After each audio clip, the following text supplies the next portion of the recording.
বড় বোনকে দেখতে এসে যখন পাত্রপক্ষ ছোট বোনকে পছন্দ করে তখন সেই বড় বোনের মনের অবস্থা কি হতে পারে। কিন্তু পাত্রপক্ষ থেকে এই কথাটা বলতে সাহস পাচ্ছে না যে আমাদের ছোট মেয়েকে পছন্দ হয়েছে, কিন্তু পাত্রের দুলাভাই মেয়ের বাবাকে সরাসরি বলে ফেলে। পাত্রের দুলাভাই বলে, আপনি তো জানেন আমার শালা সরকারি চাকরি করে। তা তো জানি বাবাজি, খুব ভালো চাকরি করে, কিন্তু একটা কথা বলতে চাইছিলাম, কি করে যে বলি, দ্বিধা না করে বলে ফেলেন। আসলে আসলে এমন ছেলে হাতছাড়া হয়ে গেলে কিন্তু আর পাবেন না। কিন্তু কথাটা হলো, আপনার ছোট মেয়েকে আমাদের পছন্দ হয়েছে। সাদিয়া বড় মেয়ে তাদের সামনে বসা ছিল। কথাটা শুনে চমকে যায়। সাদিয়ার বাবা হতভম্ব হয়ে যায়। এটা কি বলল? সাদিয়ার বাবা অসহায়ের মতো বসে আছে। পাত্রের দুলাভাই আবার বললেন, আমাদের শ্যামলা মেয়ে পছন্দ না। কথাটা সাদিয়ার সামনেই বললেন। সাদিয়ার বাবা পাত্রের দুলাভাইকে বললেন, আমি একটু ভেতর থেকে। পাত্রের দুলাভাই কথাটা বুঝতে পেরে বললেন, আচ্ছা আচ্ছা, একটু ভেবেচিন্তে বলেন, আমরা অপেক্ষা করছি। কথা ভেতর রুম পর্যন্ত চলে গেছে, মানে সাদিয়ার মাও কথা শুনে। সাদিয়াকে নিয়ে সাদিয়ার বাবার ভেতরে গেল পরামর্শ করতে সাদিয়ার মায়ের সাথে। পাত্রপক্ষ বলতে ছেলে আর ছেলের দুলাভাই আসছে। সাদিয়ার ছোট বোনকে পছন্দ করেছে পাত্র নিজেই। তা সাদিয়ার মা, সব তো শুনলা, এখন কি করবা? না না, এই বিয়ে হবে না। মানুষ শুনলে কি বলবে, আর সাদিয়া কি মনে করবে? আমি বুঝি, কিন্তু এমন ছেলে হাতছাড়া করা যাবে না। ছেলে সরকারি চাকরি করে, আমাদের রিয়া কত কত সুখে থাকবে। তারপরেও মানুষ কি বলবে? ছোট মেয়ের বিয়ে হলে কি পরে বড় মেয়ের বিয়ে হবে? তাদের বলে দেখি যে বড় মেয়ের বিয়ের পর ছোট মেয়ের বিয়ে দেব। সে পর্যন্ত আপনারা অপেক্ষা করেন। কিন্তু এর মধ্যে যদি ছেলে বিয়ে করে ফেলে, তাহলে আরেক কাজ করা যায়। আমরা পারিবারিকভাবে লোকজন না জানিয়ে বিয়ে দিলাম, আর সাদিয়ার বিয়ে হলে পরে অনুষ্ঠান করে বিয়ে দিলাম। আচ্ছা, তা নয় দিলেন, কিন্তু সাদিয়ার মনের অবস্থাটা কি হবে একবার ভেবে দেখেছেন? আমি মা, আমি তো বুঝি। দেখো সাদিয়ার মা, আমার মেয়ে অবুঝ না। আমি বলে দেখি, সাদিয়ার মতামত শুনি। সাদিয়া মন খারাপ করে বসেছিল। বাবাকে দেখে ঠোঁটের কোণে হাসি এনে বলল, বাবা কিছু বলবা? হ্যাঁ মা, আসলে তুই তো শুনলি, ওরা তোর ছোট বোনকে পছন্দ করেছে। ছেলে সরকারি চাকরি করে, দেখতে স্মার্ট, আর সুখে থাকলে তো তোর ছোট বোনই।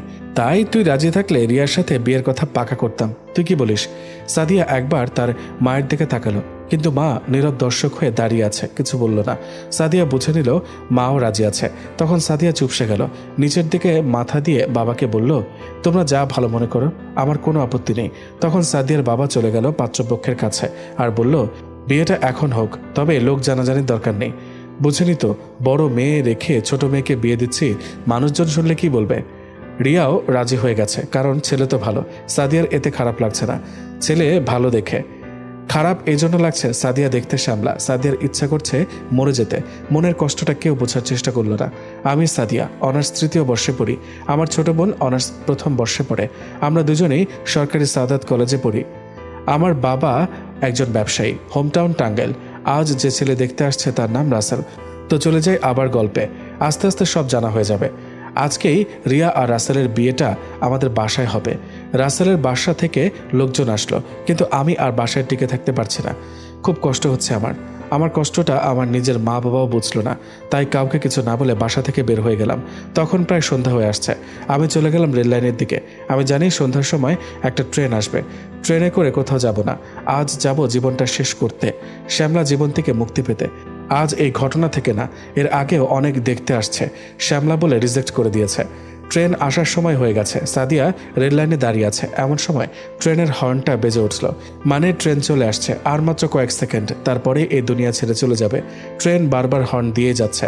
ট্রেন আসছে নিজ গতিতে, আর সাদিয়া দাঁড়িয়ে আছে মৃত্যুকে আলিঙ্গন করার জন্য। প্রায় এসে পড়েছে, কিন্তু কেউ একজন ধাক্কা দিয়ে লাইন থেকে সরিয়ে দিল। সাদিয়া তাকিয়ে দেখলো একটি ছেলে। আরে আপু, এইভাবে কেউ ট্রেন ধরে? আপনার ট্রেন দরকার, স্টেশনে যান। সাদিয়া, আমি ট্রেন ধরছিলাম, কে বলল? তা নয় তো কি, টাইটানিক নায়িকার মতো হাত উড়িয়ে দাঁড়িয়েছিলেন কেন? ট্রেন ধরার জন্যই তো। সাদিয়া বলল, আমি যাই করি, আপনি কে? আমি নীল, দেখতে কাইল্লা, তার আবার নাম নীল। তা পাবনা থেকে কবে ছাড়া পেলেন? সাদিয়া বলল, ওই আমাকে দেখে কি পাবনার পাগলি মনে হয়? নীল বলল, আমার তো মনে হচ্ছে না, দেখতে তো মাশাল্লাহ সুন্দরী রমণী যে পাগলি হয় এই প্রথম দেখলাম। সাদিয়া বলল, ওই বুইড়া বেটা, আমারে কোন দিক থেকে সুন্দরী মনে হয়? পাম দিবার আর জায়গা পাস না? আপনি আমাকে বারবার বেড়া বেড়া করছেন কেন? আমি মাত্র অনার্স 2য় বর্ষে পড়ি। কোন কলেজ? সরকারি সাদাত কলেজ। কেন? আমি তোমার সিনিয়র 1 ইয়ারের। আসসালামু আলাইকুম আপু, ভালো আছেন? ভাবলো আমার সাথে? ছি ছি ছি আপু, কি বলেন? ভাব নিব কেন? চুপ। ওকে, কিন্তু একটা কথা বলতে পারি? বলো। কয় মাস চলছে? কয় মাস মানে? ওয়া ওয়া এ যে জন্য মরতে যাচ্ছিলেন? কয় মাস? সাদিয়া রেগে ঠাস ঠাস করে থাপ্পড় মেরে কালো গাল আরো কালো বানিয়ে দিল।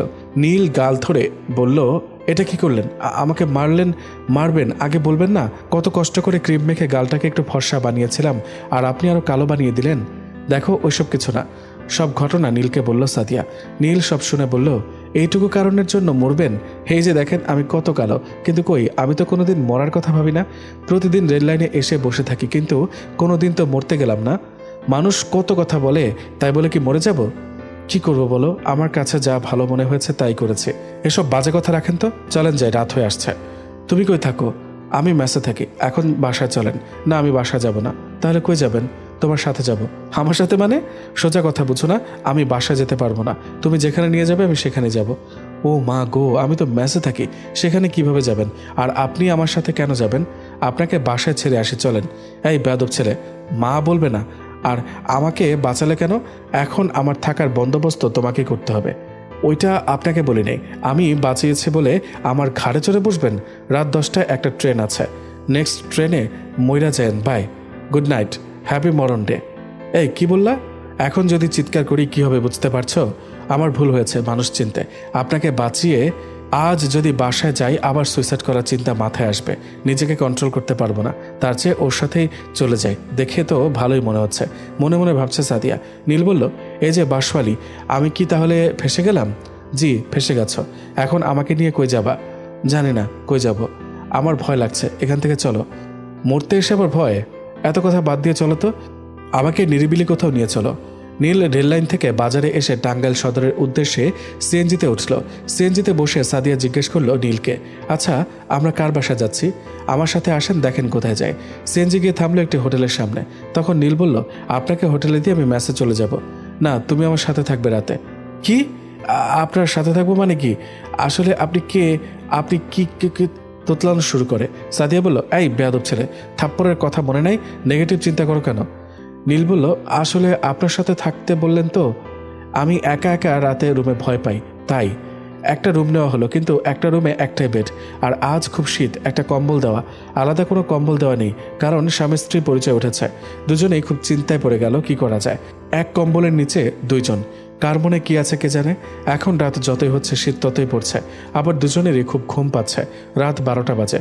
দুজন এ কথা সে কথা বলতে বলতে কখন ঘুমের দেশে হারিয়ে গেছে কেউ জানে না। হঠাৎ মাঝরাতে সাদিয়ার ঘুম ভেঙে গেল। সাদিয়া বুঝতে পারল তার মুখের ওপর গরম নিঃশ্বাস পড়ছে।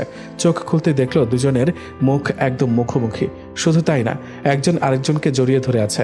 সাদিয়া এই প্রথম কোনো পুরুষের ছোঁয়া পাচ্ছে। নীল এমনভাবে ধরেছে ছাড়ার কোনো উপায় নেই, কিন্তু তারপরেও খুব কষ্টে সাদিয়া একটু সোজা হলো। বেশিক্ষণ আর পারল কই। নীল তার এক হাত সাদিয়ার বুকের উপর দিয়ে দিল, আর এক হাত দিয়ে সাদিয়ার মাথা টেনে ঘাড়ের কাছে মুখটা নিল। নাকের সাথে ছোঁয়া লাগছে এমন। আর নীলের নিঃশ্বাস সাদিয়াকে পাগল করে দিচ্ছে, যা এর আগে কখনো হয়নি। অজানা এক সুখের অনুভূতি উঁকি দিচ্ছে। সাদিয়া কিছু বলতে পারছে না, কারণ নীল বলেছিল তার নাকি কোলবালিশ ছাড়া রাতে ঘুম হয় না। হয়তো কোলবালিশ ভেবে এমন করছে। যদি নীলকে ডাকে এই অবস্থা দেখলে দুজনেই লজ্জায় পড়ে যাবে। এদিকে সাদিয়ার ঘন ঘন নিঃশ্বাস ফেলছে। নীল এবার সাদিয়া আর নীলের মধ্যে একটা ঘনিষ্ঠ মুহূর্ত চলে আসে। ঠিক তখনই নীলের টনক নড়ে। এটা আমি কি করছি? নীল বিছানা ছেড়ে উঠে পড়ে। নীল ভাবে এটা আমি কি করছিলাম। সাদিয়াও বুঝতে পারে, তাও নিজেকে সামলে ফেলে। সাদিয়া কাঁদছে, আর নীল নিচের দিকে মাথা দিয়ে বসে আছে। চুপ করে দুজনের ভুলের জন্য এই পাপ কাজটি হতে যাচ্ছিল। সাদিয়া এমন সময় বলল, এখন আর আমার মরা ছাড়া আর কোনো উপায় নেই। আমি যে পাপ করেছি তার কোনো ক্ষমা নেই। আমি একটু বাড়াবাড়ি করে ফেলেছিলাম, আর শাস্তিও পেলাম। নীল কি করবে বুঝতে পারছে না। সাদিয়াকে কি বলে সান্ত্বনা দেবে? নীল বলল, আরে কিছু তো হয়নি, এত ভাবছেন কেন? আর একটু হলেই তো। সব সময় নেগেটিভ চিন্তা ছাড়া আর মাথায় কিছু আসে না। তুমি কি বুঝবে? তুমি তো আর মেয়ে না। মেয়েদের কি সমস্যা হবে তুমি বুঝবে কি করে? এখন তো কোনো সমস্যা হচ্ছে না, যখন হবে তখন দেখা যাবে। প্লিজ এখন চুপ থাকুন আর ঘুমান, বলে নীল শুয়ে পড়ল। কিন্তু সাদিয়া সারা রাত একটুও ঘুমায়নি, কান্না করেছে শুধু। সকাল হতেই নীল ওয়াশরুম থেকে বের হচ্ছে, কিন্তু এ তো সাদা ঝকঝকে ছেলে, কাল্লা ছেলে নীল কোথায়? সাদিয়া নীলকে দেখে অবাক হয়ে যায়। এই তুমি এমন সাদা হলে কেমনে? আমি তো এমনই। এই হোটেলে কি শাওয়ার নিলে ফর্সা হওয়া যায়? তাহলে আমিও নেব। কাল যা বলেছি মিথ্যা বলেছি, আমি দেখতে কালো না, ওইটা মেকআপ ছিল। একটা মেয়ের সাথে দেখা করতে গিয়েছিলাম, সে অনেক কথা, তাড়াতাড়ি বের হন। সকাল সকাল নীল সাদিয়াকে নিয়ে বের হলো বাসায় পৌঁছে দেওয়ার জন্য। তার আগে সাদিয়াকে বুঝালো কোনো উল্টাপাল্টা কাজ করা যাবে না, আর এই কান্না বন্ধ করেন, না হলে বাসায় ফেসে যাবেন। নীল সাদিয়াকে সব শিখিয়ে দিল। রিক্সাটা গিয়ে থামলো সাদিয়ার বাসার সামনে। সাদিয়া বলল, এটাই আমার বাসা, আমি তাহলে আসি। আচ্ছা, ভালো থাকবেন।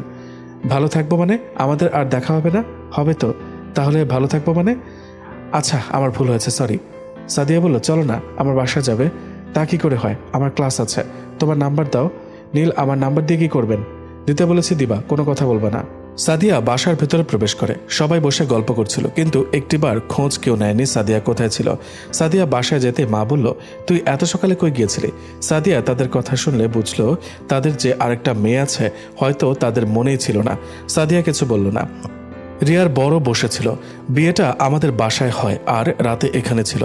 রিয়া রুমে যাচ্ছে এমন সময় মা বলল, ওইদিকে কোথায় যাচ্ছিস? কেন, আমার রুমে যাচ্ছি। মা বলল, ওইটা তো রাফি আর রিয়া ছিল, তুই তোর দাদুর রুমে থাক কিছুদিন। সাদিয়া কিছুক্ষণ চুপ করে থেকে বলে, আচ্ছা। দাদু মারা গেছে আজ 5 বছর। দাদুর 2 রুমের ঘর, মানে আলাদা ঘর। মা ভালো করে জানে আমি দাদুর রুমে দিনে যেতেই ভয় পাই, আর মা সেখানে কিছুদিন থাকতে বলছে। রুমটা অপরিষ্কার, আমি রুমটা পরিষ্কার করে নিলাম। মা আমার প্রয়োজনীয় জিনিসপত্র সব দিয়ে গেল। আমি মাকে বললাম, ওনাদেরকে এই রুমে থাকতে দিতা, আমি তো আমার কথা শেষ না হতে মা বলল, তুই জানিস না রিয়া ভয় পায়, বলে চলে গেল মা। রিয়া স্বামী নিয়ে থাকবে, সে ভয় পায়, আর আমি একা থাকবো সে কথা চিন্তাও করলো না। আসলে আমি এখন সবার বোঝা হয়ে গেছি। সবাই তো অবহেলা করছে, তারা এখন সরকারি চাকরিওয়ালা মেয়ের জামাই পেয়েছে। আমি যখন সবার বোঝা, তখন ভূতের ভয় কিসের? আমি মরলে তো সবাই বেঁচে যায়। তখন সাদিয়া খাটের ওপর বসে একটু জোরে জোরে বলে, দাদু তুমি আল্লাহকে বলো আমাকে যেন তাড়াতাড়ি নিয়ে যায়, আমিও তোমার সাথে থাকতে চাই। নাকি আমি কালো শ্যামলা বলে আল্লাহ আমাকে অবহেলা করে? কথাগুলো বলা হয়তো পাপ, কিন্তু একটি কালো শ্যামলা মেয়ের মন আসলে তাই বলে। মনের দুঃখে 6 দিন পর সাদিয়া কলেজে যায়। মনে পড়ে নীলের কথা, তাই নীলের ক্লাসে যায় নীলকে খুঁজতে। ক্লাসরুমের দরজায় দাঁড়িয়ে দেখলো 2টি পরীর মতো মেয়ের সাথে হেসে হেসে কথা বলছে। সাদিয়া দরজায় দাঁড়িয়ে সব দাঁড়িয়ে দেখছে, আর নীলকে খুব কিউট লাগছিল। নীল ধবধবে ফর্সা, কালো শার্ট পরে আসছে, খুব সুন্দর লাগছিল। কিন্তু স্বপ্ন দেখে লাভ নেই, নিজের কথা তো ভুলেই গিয়েছিলাম। সাদিয়া ভাবলো ওদের মধ্যে না যাওয়াই ভালো।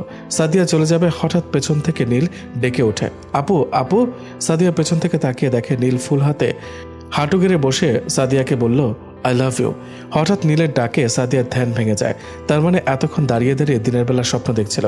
নীল সাদিয়াকে ডেকে চলেছে, আর সাদিয়া হা করে নীলের দিকে তাকিয়ে আছে। নীল বলল, হ্যালো, এই যে আপু শুনছেন? এই যে। হ্যাঁ শুনছি তো, বলো। কই শুনছেন? হা করে তাকিয়ে হাসছেন।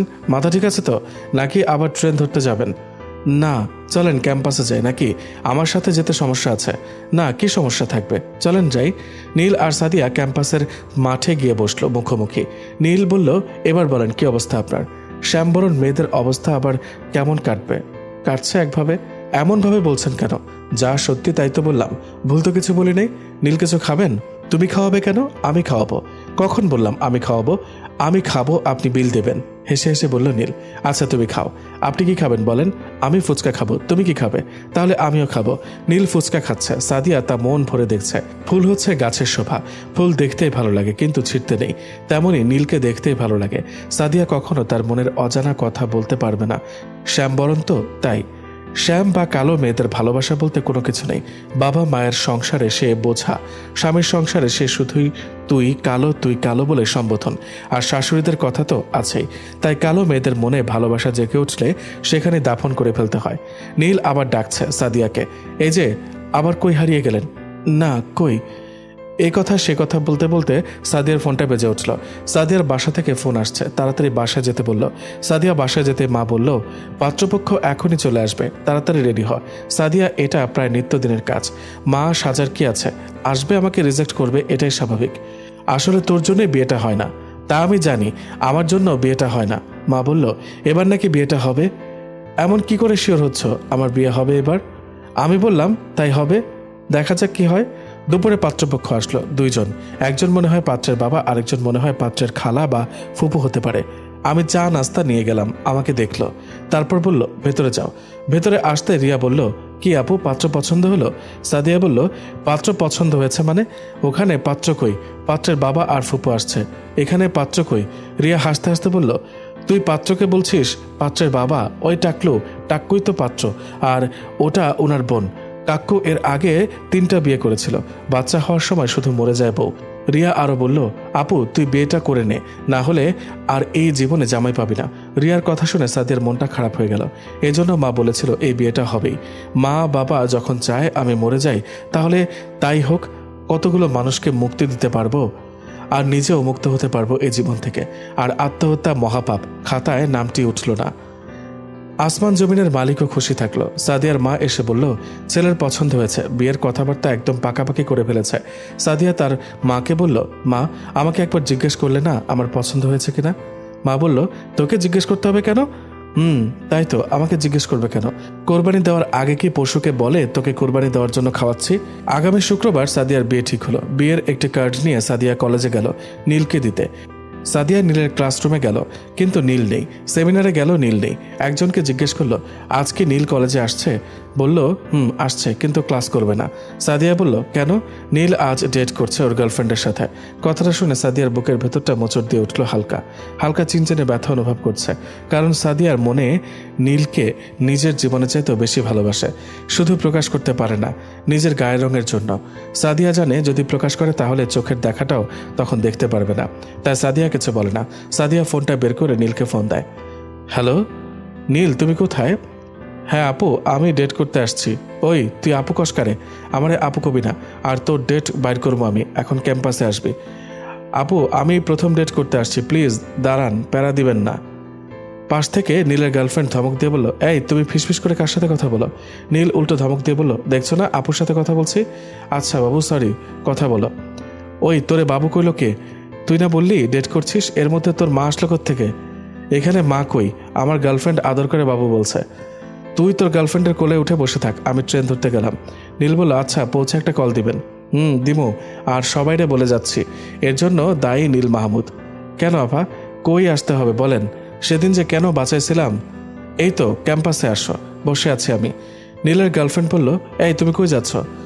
ওই আর কি কাজ? কি কাজ? আপু যাইতে বলছে। ওকে ঠিক আছে। নীল নতুন বইয়ের মতো নতুন গার্লফ্রেন্ডকে রেখে চলে যাচ্ছে। নীলের বুকটা পেটে চিরচির হয়ে যাচ্ছে। নীল খুব রাগ করে গেল সাদিয়ার সাথে দেখা করতে।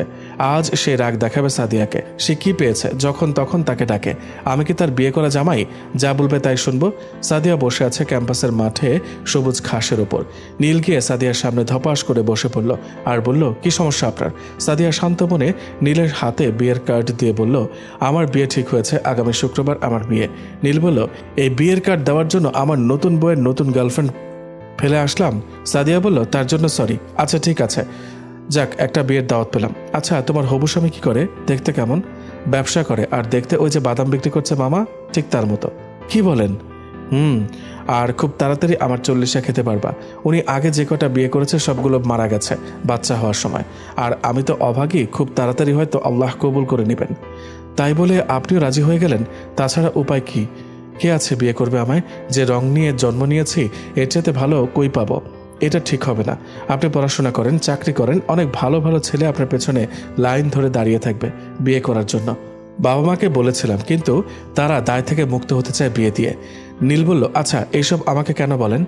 আমার মনের কষ্টগুলো কারোর সাথে শেয়ার করি না তুমি ছাড়া। তোমার সাথে শেয়ার করলে মনটা অনেক হালকা লাগে, তাই। নীল চুপ করে আছে, কারণ কিছুটা হলেও বুঝেছে সাদিয়া তার প্রতি দুর্বল, কিন্তু নীল না বোঝার ভান করল। আজ শুক্রবার, মানে আজ সাদিয়ার বিয়ে। আত্মীয় স্বজনে বাড়ি ভরে গেছে। নীলও আসছে। নীলকে দেখে সাদিয়ার চোখে পানি চলে আসে, কারণ আজকের পর হয়তো আর দেখতে পারবে না। সাদিয়া রুম থেকে সবাইকে বের হয়ে যেতে বলল, নীল বাদে। সবাই চলে গেল। সাদিয়া দরজা বন্ধ করে নীলকে জড়িয়ে ধরে বলল, যদি কোনো ভুল করে থাকে আমাকে মাফ করে দিও, অনেক জ্বালিয়েছে। কিন্তু নীল সাদিয়ার ভেতরের কষ্টটা বুঝতে পারছে। সাদিয়া বলতে চাইছিল, নীল আমি তোমাকে অনেক ভালোবাসি, কিন্তু তা না বলে বলল, মাফ করে দিও নীল। নীল সাদিয়াকে বলল, কেউ চলে আসবে, নিজেকে কন্ট্রোল করেন। সাদিয়া নীলকে বলল, আমি চলে যাওয়ার আগ পর্যন্ত তুমি আমার সাথে বসে থাকবে। আস্তে আস্তে রাত গভীর হয়ে আসলো, কিন্তু বরযাত্রী এখনো আসছে না। কিন্তু কিছুক্ষণের মধ্যে চলে আসলো বরযাত্রী। সাদিয়ার দম বন্ধ হয়ে আসছে, কারণ আর কিছুক্ষণ পর চলে যাবে সাদিয়া। সাদিয়ার পাশে নীল বোবার মতো হয়ে বসে আছে, কোনো কথা নেই। কিন্তু শেষ পর্যন্ত সাদিয়ার সাথে বিয়েটা হয়েই গেল। সাদিয়া নীলকে একটিবারের জন্য কাছ থেকে সরতে দেয় না।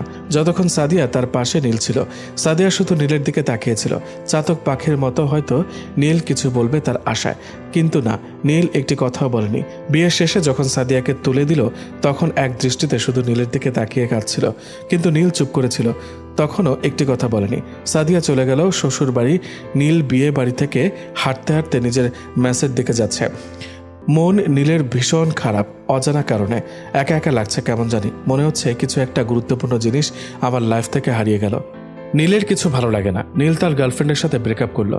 নীল কলেজে আসে কিন্তু তেমন ক্লাস করে না, আসে ক্যাম্পাসে একা বসে থেকে আবার চলে যায়। 1 বছর পর নীল ঘুমাচ্ছিল, এমন সময় একটা কল আসে নীলের ফোনে। ফোনটা রিসিভ করে কানে ধরতেই, নীল তুমি কোথায়? একটু অমুক হসপিটালে আসতে পারবে? হ্যাঁ, আমি এক্ষুনি আসছি। নীল ছুটে গেল হসপিটালে। সাদিয়া প্রেগনেন্ট হয়ে শুয়ে আছে হসপিটালের বেডে।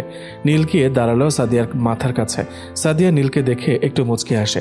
অনেকদিন পর নীলকে দেখলো। সাদিয়া নীলকে হাত দিয়ে ইশারা করে ডাকলো কাছে আসার জন্য। নীল সাদিয়ার কাছে আসলো, তখন সবাইকে বাইরে যেতে বলল। সবাই চলে গেল। সাদিয়া নীলের গালে হাত দিয়ে বলল, তুমি কেমন আছো?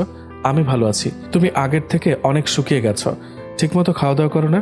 তোমার গার্লফ্রেন্ড তোমাকে কেয়ার করে না? নীল বলল, আমার গার্লফ্রেন্ড নেই। সাদিয়া বলল, কেন তোমার গার্লফ্রেন্ড নেই? আমার ভালো লাগে না তাই। তোমার পড়াশোনা কেমন চলছে? ভালো। মিথ্যা বলো কেন? তুমি তো 2 সাবজেক্টে ফেল করেছ। কিন্তু কেন? তুমি তো ফেল করার মতো ছাত্র না। আপনি জানলেন কি করে? আমি তোমার সব খবর রাখি। আচ্ছা বাদ দাও। সাদিয়ার চোখ দিয়ে অঝরে পানি বেয়ে পড়ল। আপনি কাঁদছেন কেন? কই না তো। আচ্ছা নীল, আমার একটা কথা রাখবে? বলেন। বিয়ে করলে একটা কালো বা শ্যামলা মেয়েকে বিয়ে করবা। তুমি জানো না নীল, একটা কালো বা শ্যামলা মেয়ের মনে কত কষ্ট লুকানো থাকে। কিন্তু গ্যারান্টি দিয়ে বলছি, কালো বা শ্যামলা মেয়ে বিয়ে করলে সে মেয়েটা তোমাকে মাথায় করে রাখবে। তুমি ভাবতেও পারবে না তোমাকে কত ভালোবাসবে। আরে তুমি মন খারাপ করছো কেন? আমি বলছি না তোমাকে কালো বা শ্যামবরণ কন্যা বিয়ে করতেই হবে। তোমাকে যে ভালোবাসবে তাকে কখনো ছাড়বে না।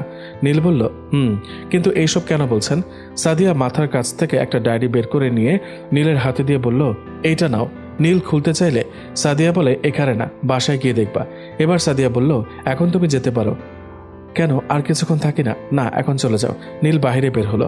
আবার সবাই রুমে আসলো। কিছুক্ষণ পর শুরু হলো কান্নার আওয়াজ, মানে সাদিয়া আর নেই। নীল দৌড়ে এসে দেখলো সাদিয়া মারা গেছে। সাদিয়াকে দেখে নীলের হাত থেকে ডায়েরিটা পড়ে যায়, কারণ নীল ভাবতেও পারে নাই সাদিয়া এভাবে চলে যাবে। নীল সেদিন বাসায় চলে যায়, টাঙ্গাইল থেকে মধুপুর। নীলের মন খারাপ হলে সে বাসায় চলে যায়। আজও তাই করেছে, কিন্তু আজ বাড়ি আসার সময় বাসে বসে অনেক কান্না করেছে। কিন্তু বাসে যখন কান্না করছিল তখন পাশের সিট থেকে একটি মেয়ে বারবার সান্ত্বনা দিচ্ছিল, কিন্তু কেন তাকে কোনো কিছু জিজ্ঞেস করা হয়নি। মেয়েটি ছিল কালো বোরকা পরা। তার মনে পড়ে ভাড়া দেওয়া হয়নি, হয়তো মেয়েটি দিয়েছে। বাড়ি এসে রুমের দরজা বন্ধ করে ডায়েরিটার প্রথম পাতা খোলে। শুরুতেই লেখা, নীল আমি তোমাকে ভালোবাসি। কতটা ভালোবাসি তা আমি বলে বোঝাতে পারবো না, কিন্তু এইটুকু বলতে পারবো, তুমি যদি বিষের শিশি হাতে নিয়েও বলো এটাতে মধু আছে, কিন্তু আমিও দেখতে পাচ্ছি বিষ। নিজের চোখকে ভুল মনে করে খেয়ে ফেলবো। তুমি যা বলছো এটাই ঠিক। পুরো ডায়েরিটা জুড়ে শুধু নীলের কথা লেখা। ডায়েরি পড়তে পড়তে সকাল হয়ে যায়, কিন্তু একসময় নীল জ্ঞান হারিয়ে ফেলে। নীলের বাবা মা চোখে মুখে পানি দিয়ে জ্ঞান ফেরায়। নীল পণ করে সে আর কোনোদিন বিয়ে করবে না। সে যখন সাদিয়ার হতে পারে নাই, তাহলে আর সে কারো হবে না। ওপারে গিয়ে একমাত্র সাদিয়ার হবে। কিন্তু অনার্স মাস্টার্স শেষ করার পর ভালো একটা জব পায়। এখন বাবা মায়ের ইচ্ছেতে নীলকে বিয়ে দিয়ে সুন্দরী একটা বৌমা ঘরে নিয়ে আসা, কিন্তু নীল পরিষ্কার জানিয়ে দিল সে বিয়ে করবে না। কিন্তু এদিকে বাবা মা নাছোড়বান্দা, বিয়ে তো নীলকে করতে হবে। নীলের বাবা মা উল্টো কাজ করে বসলো। দিনটি ছিল শুক্রবার। নীল ঘুমাচ্ছিল নাক ডেকে। নীলের বোন লিমা আর মা এক বালতি পানি নিয়ে নীলের ওপর ঢেলে দিল। নীল লাফ দিয়ে উঠে বসে। মা, এটা কি হলো? বাবা, এটা তোমার বিয়ের প্রথম গোসল। মা, আমি তো বিয়ে করব না। লিমা বলল, ভাইয়া তোকে বিয়ে করতে হবে না, বিয়ে তোকে করতে বাসায় এসেছে। মানে মেয়ে পক্ষ তোকে দেখতে এসেছে। ফাজলামি বাদ দিয়ে যাবি এখন নাকি মার খাবি? নীলের ইচ্ছা না থাকা সত্ত্বেও নীলকে রেডি হয়ে যেতে হলো। মেয়ে পক্ষ দেখলো তাদের পছন্দ হয়েছে। এখন নীলকে বলল মেয়ের সাথে কোনো একদিন দেখা করতে। 2 দিন পর সে মেয়ের সাথে দেখা করতে যাবে, শুধু দেখবে আর রিজেক্ট করবে। রিক্সার জন্য দাঁড়িয়ে আছে নীল, কিন্তু একটা রিক্সাও আসছে না। ঠিক এমন সময় একটি কালো বোরকা পরা মেয়ে পাশ কাটিয়ে গেল, কিন্তু গায়ের ঠানটা খুব পরিচিত মনে হচ্ছে। নীল বলল, এক্সকিউজ মি। মেয়েটি নীলের দিকে তাকিয়ে, জি আমাকে বলছেন? জি আপনাকে। নীল মেয়েটির চোখের দিকে তাকায়।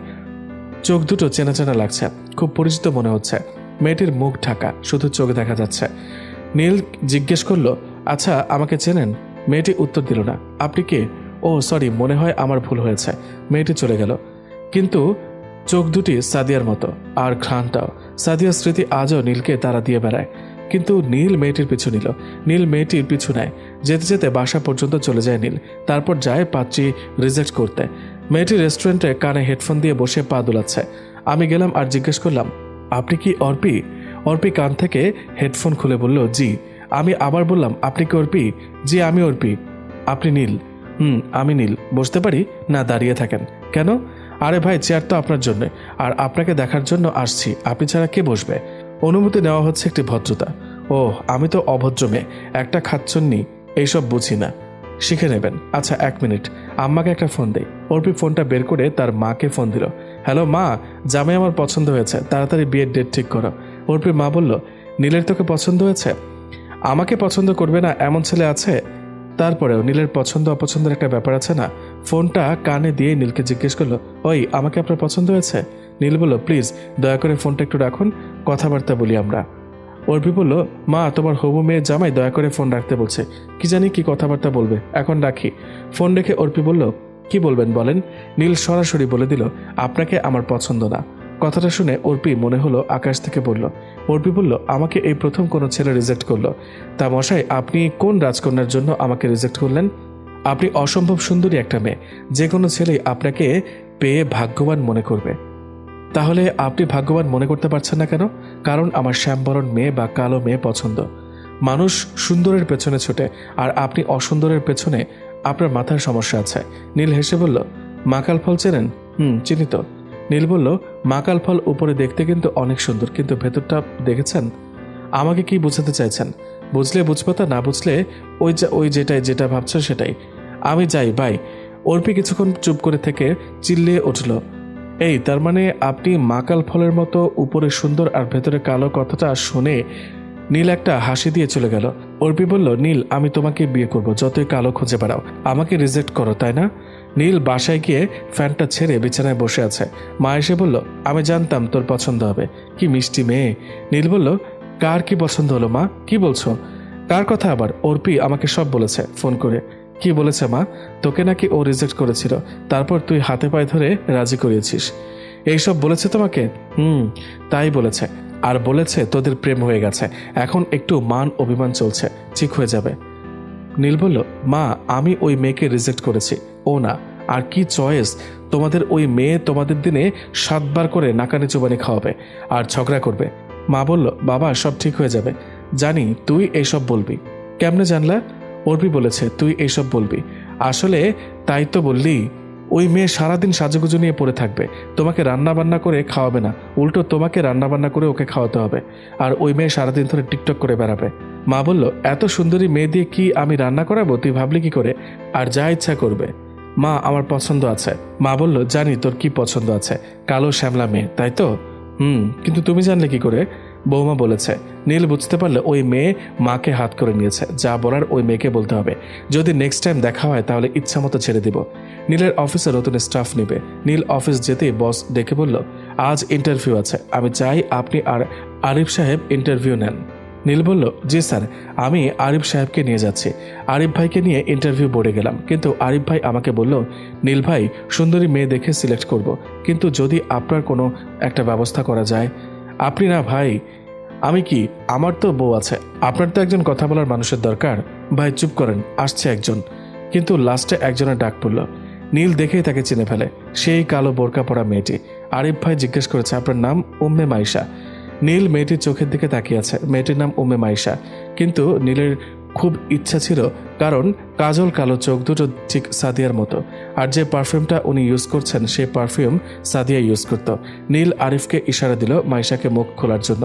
সেই কথা মতো আরিফ ভাই বলল, মিস মাইশা, আপনি ইন্টারভিউ বোর্ডে আছেন, আপনাকে মুখ খুলতে হবে, না হলে আমরা আপনার ইন্টারভিউ নিতে পারছি না। সরি স্যার, আমি পারবো না। আরিফ ভাই রেগে বলতে যাবে, কেন? ঠিকই তখনই নীল আরিফ সাহেবের হাত ধরে, ভাই আস্তে, আরিফ ভাই বুঝতে পারলো নীলের পূর্ব পরিচিত। তখন নীল বলল, দেখেন, আমাদের অফিসে জব করতে হলে আপনাকে মুখ খুলে জব করতে হবে, মানে আপনি হিজাব পড়তে পারবেন, কিন্তু আপনাকে মুখ খোলা রাখতে হবে। মাইশা নীলের দিকে তাকিয়ে বলল, সরি স্যার, আমি পারবো না। আচ্ছা স্যার, আমি কাজ পারলেই তো হলো। আমার যোগ্যতা দেখেন, আমি কাজ না পারলে তখন বলবেন। কাজ কি আমার চেহারায়?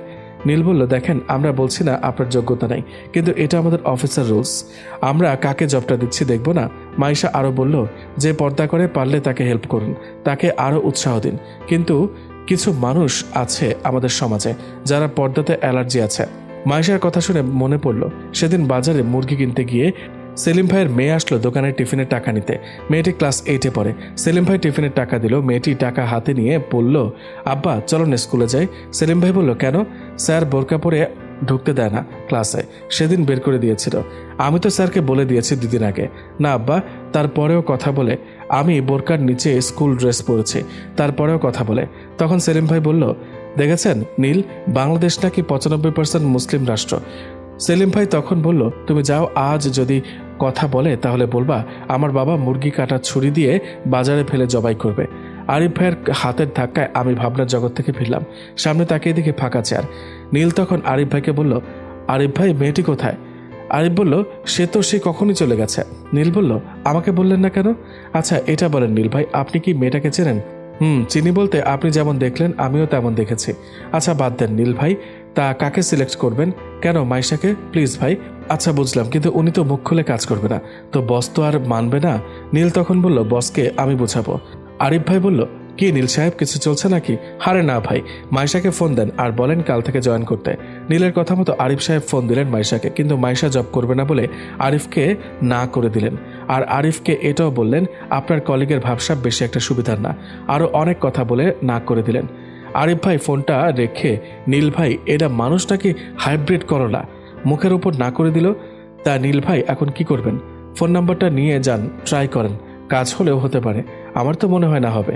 আরিফ ভাই বলল, 0177। ভাই বলতে পারবো না, ধরেন সিভিটা নিয়ে যান। নীল সিভিটা সুন্দর করে ভাঁজ করে যত্ন করে পকেটে রেখে দিল। আরিফ ভাই হা করে তাকিয়ে আছে। তারপর বললেন, আসলে সিভি নিয়ে নিলেন? আপনি না বললেন? বললাম বলে থাক দিতে হবে না। নীল অফিসে কাজ শেষ করে বাসায় গেল। রুমে এসে জুতা খুলছে নীল। এমন সময় নীলের মা আর লিমা দাঁড়িয়ে আছে চুপচাপ। নীল বলল, কি কিছু বলবে তোমরা? বলবো। কি বলবা বলে ফেলো। ভাইয়া অফিস থেকে ছুটি নিয়ে বিয়ের ডেট ঠিক করব। মা, তোমার মেয়ের লাজ লজ্জা বলে কিছু নাই, নিজের বিয়ের কথা নিজেই বলছে। আরে তুই তো মাত্র ইন্টারমিডিয়েটে পড়িস, কিসের বিয়ে? মা বলল, লিমা ওর বিয়ের কথা বলেনি, তোর বিয়ের কথা বলেছে। মা, মাত্র অফিস থেকে আসলাম আর শুরু করে দিলে? লিমা বলল, এতক্ষণ তো ভালোই কথা বলছিলি, বিয়ের কথা বলতেই এমন খেপে যাস কেন? তুই কি বিয়ে করবি না? নীল শার্টটা খুলে ঝাঁকুনি দিতেই একটা কাগজ পড়ল, আর সেটা লিমা টপ করে কুড়িয়ে দেখলো একটা সিভি। লিমা মাকে ডেকে বলল, মা দেখো, তোমার ছেলে মেয়ের সিভি বুক পকেটে নিয়ে ঘুরে। মা বলল, মেয়েটা কে আর বোরকা পরে মুখ ঢেকে ছবি তুলেছে? নীল বলল, আমি মেয়েটাকে চিনি না। তাহলে এটা তোর পকেটে কেন এলো? বল। আমি লিমাকে 500 টাকার নোট দেখালাম। লিমা টাকা দেখে মাকে বলল, মা রান্নাঘর থেকে কেমন একটা গন্ধ আসছে, যাও তো দেখো। মা চলে গেল। লিমা বলল, ভাই দেখ, আমাকে 1000 টাকা দিলে আমি তোর পক্ষে কথা বলবো। নীল বলল, আমার পক্ষে বলবি তো পরে তো আবার পোল্টি মারবি না? দূর, টাকা হালাল করে নিতে হবে না, আমি তোর কাজ করেই নিব। আচ্ছা মেয়েটা কি তোর পছন্দ? মা আসতে লিমা বলল, মা আমরা যদি এই মেয়ের সাথে ভাইয়ার বিয়ে দিই তাহলে কিন্তু ভালো হয়। আর ওই যে ঢিঙ্গি মেয়ের সাথে বিয়ে ঠিক করেছ, ওটা মেয়ে হলো? মা বলল, আমি জানতাম। এই নে 2000 টাকা, এখন বল। লিমা বলল, মা কি বলবো ওই মেয়ের কথা? তুমি যে মেয়ের সাথে বিয়ে ঠিক করেছো ব্যবহার খুবই ভালো, তোমাদের অনেক যত্ন করবে, ভাইয়া অনেক ভালো থাকবে। নীল বলল, এই মাত্র তোকে 1000 টাকা দিলাম আমি, তুই এখনই পোল্টি মারছিস? লিমা বলল, মা তো ডাবল দিয়েছে, তাই এখন মায়ের পক্ষে। মা বলল, আমি জানতাম এখানে ঘুষ দেওয়া নেওয়া চলছে, তাই আমিও এত কথা বলে লাভ নেই। অর্পি চলে আসছে, আমি ওকে রুমে বসিয়ে আসলাম, তুই তাড়াতাড়ি রেডি হ। নীল বলল, আজ ওই মেয়ের খবর আছে। কোথায়? আজ তো ওই মেয়ের খবর করে ছাড়বো। সেদিনও নাকি আমাকে রিজেক্ট করেছে। মা বলল, এই ছেলে সাবধান, কি করবি তুই আমার বৌমাকে? নীল বলল, তুমি বৌমা বলছো কাকে? আমি তো বিয়েই করি নাই। মা বলল, আজ করিস নাই তাতে কি হয়েছে, কাল তো করবি। কোনোদিন না, এত কথা শুনতে চাই না, ওই মেয়েকে বের করো। মা বলল, না তুই তাড়াতাড়ি রেডি হ।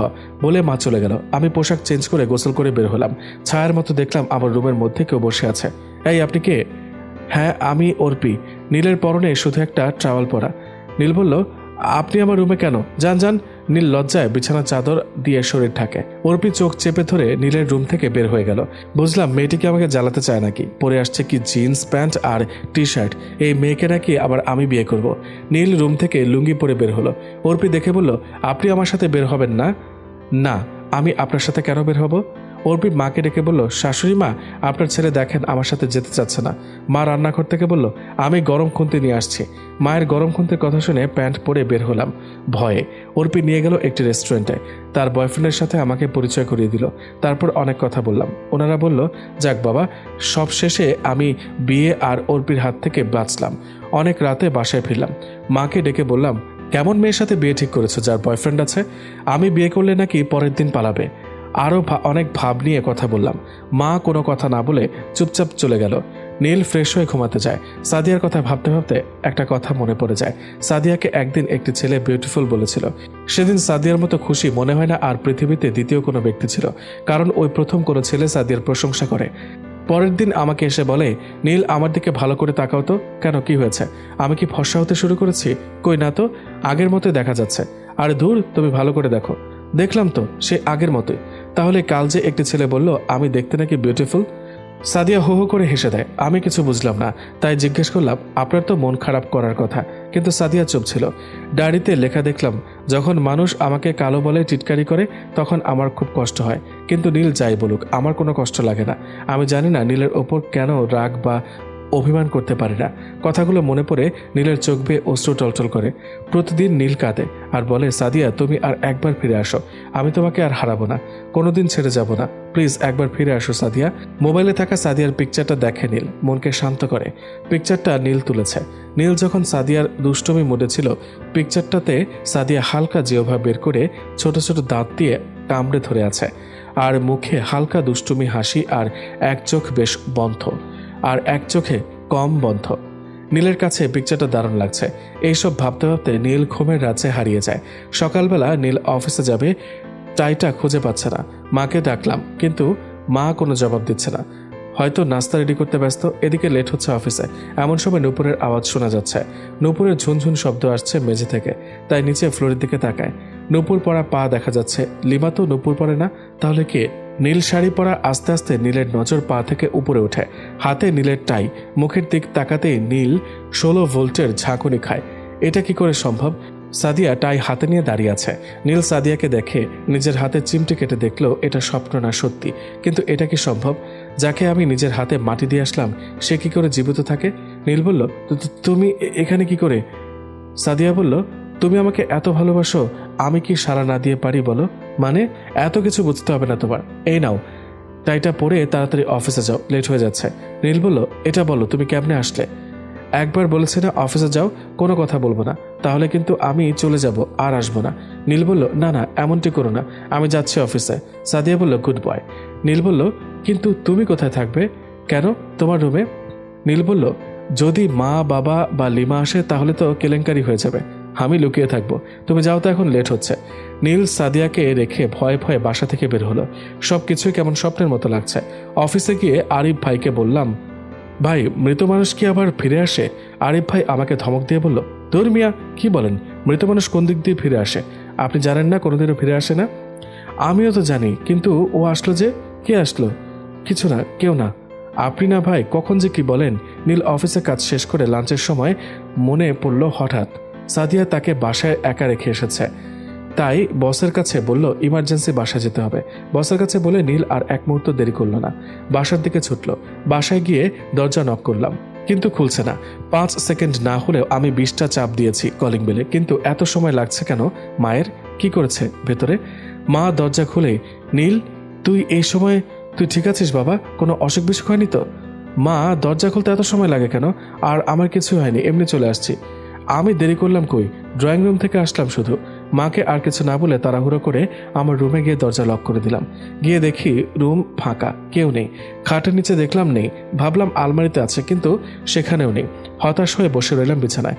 তাহলে কি সকালে যেটা দেখলাম, যেটা আমার ভাবনা ছিল না, না হলে স্বপ্ন ছিল?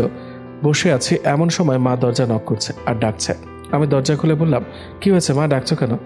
এত তাড়াহুড়ো করে রুমে আসলি যে? অফিসে কিছু হয়েছে নাকি? বলবি তো সেটা। না মা, আমার কিছু হয়নি। তারপর মা আমার কপালে বুকে হাত দিয়ে দেখলো জ্বর আসছে কিনা। মা, বললাম আমার কিছুই হয়নি। তাহলে অফিস থেকে আসলি কেন? ও অফিস থেকে আসা আমার ভুল হয়েছে, তাহলে আমি এক্ষুনি যাচ্ছি, আবার 5টার সময় আসবো।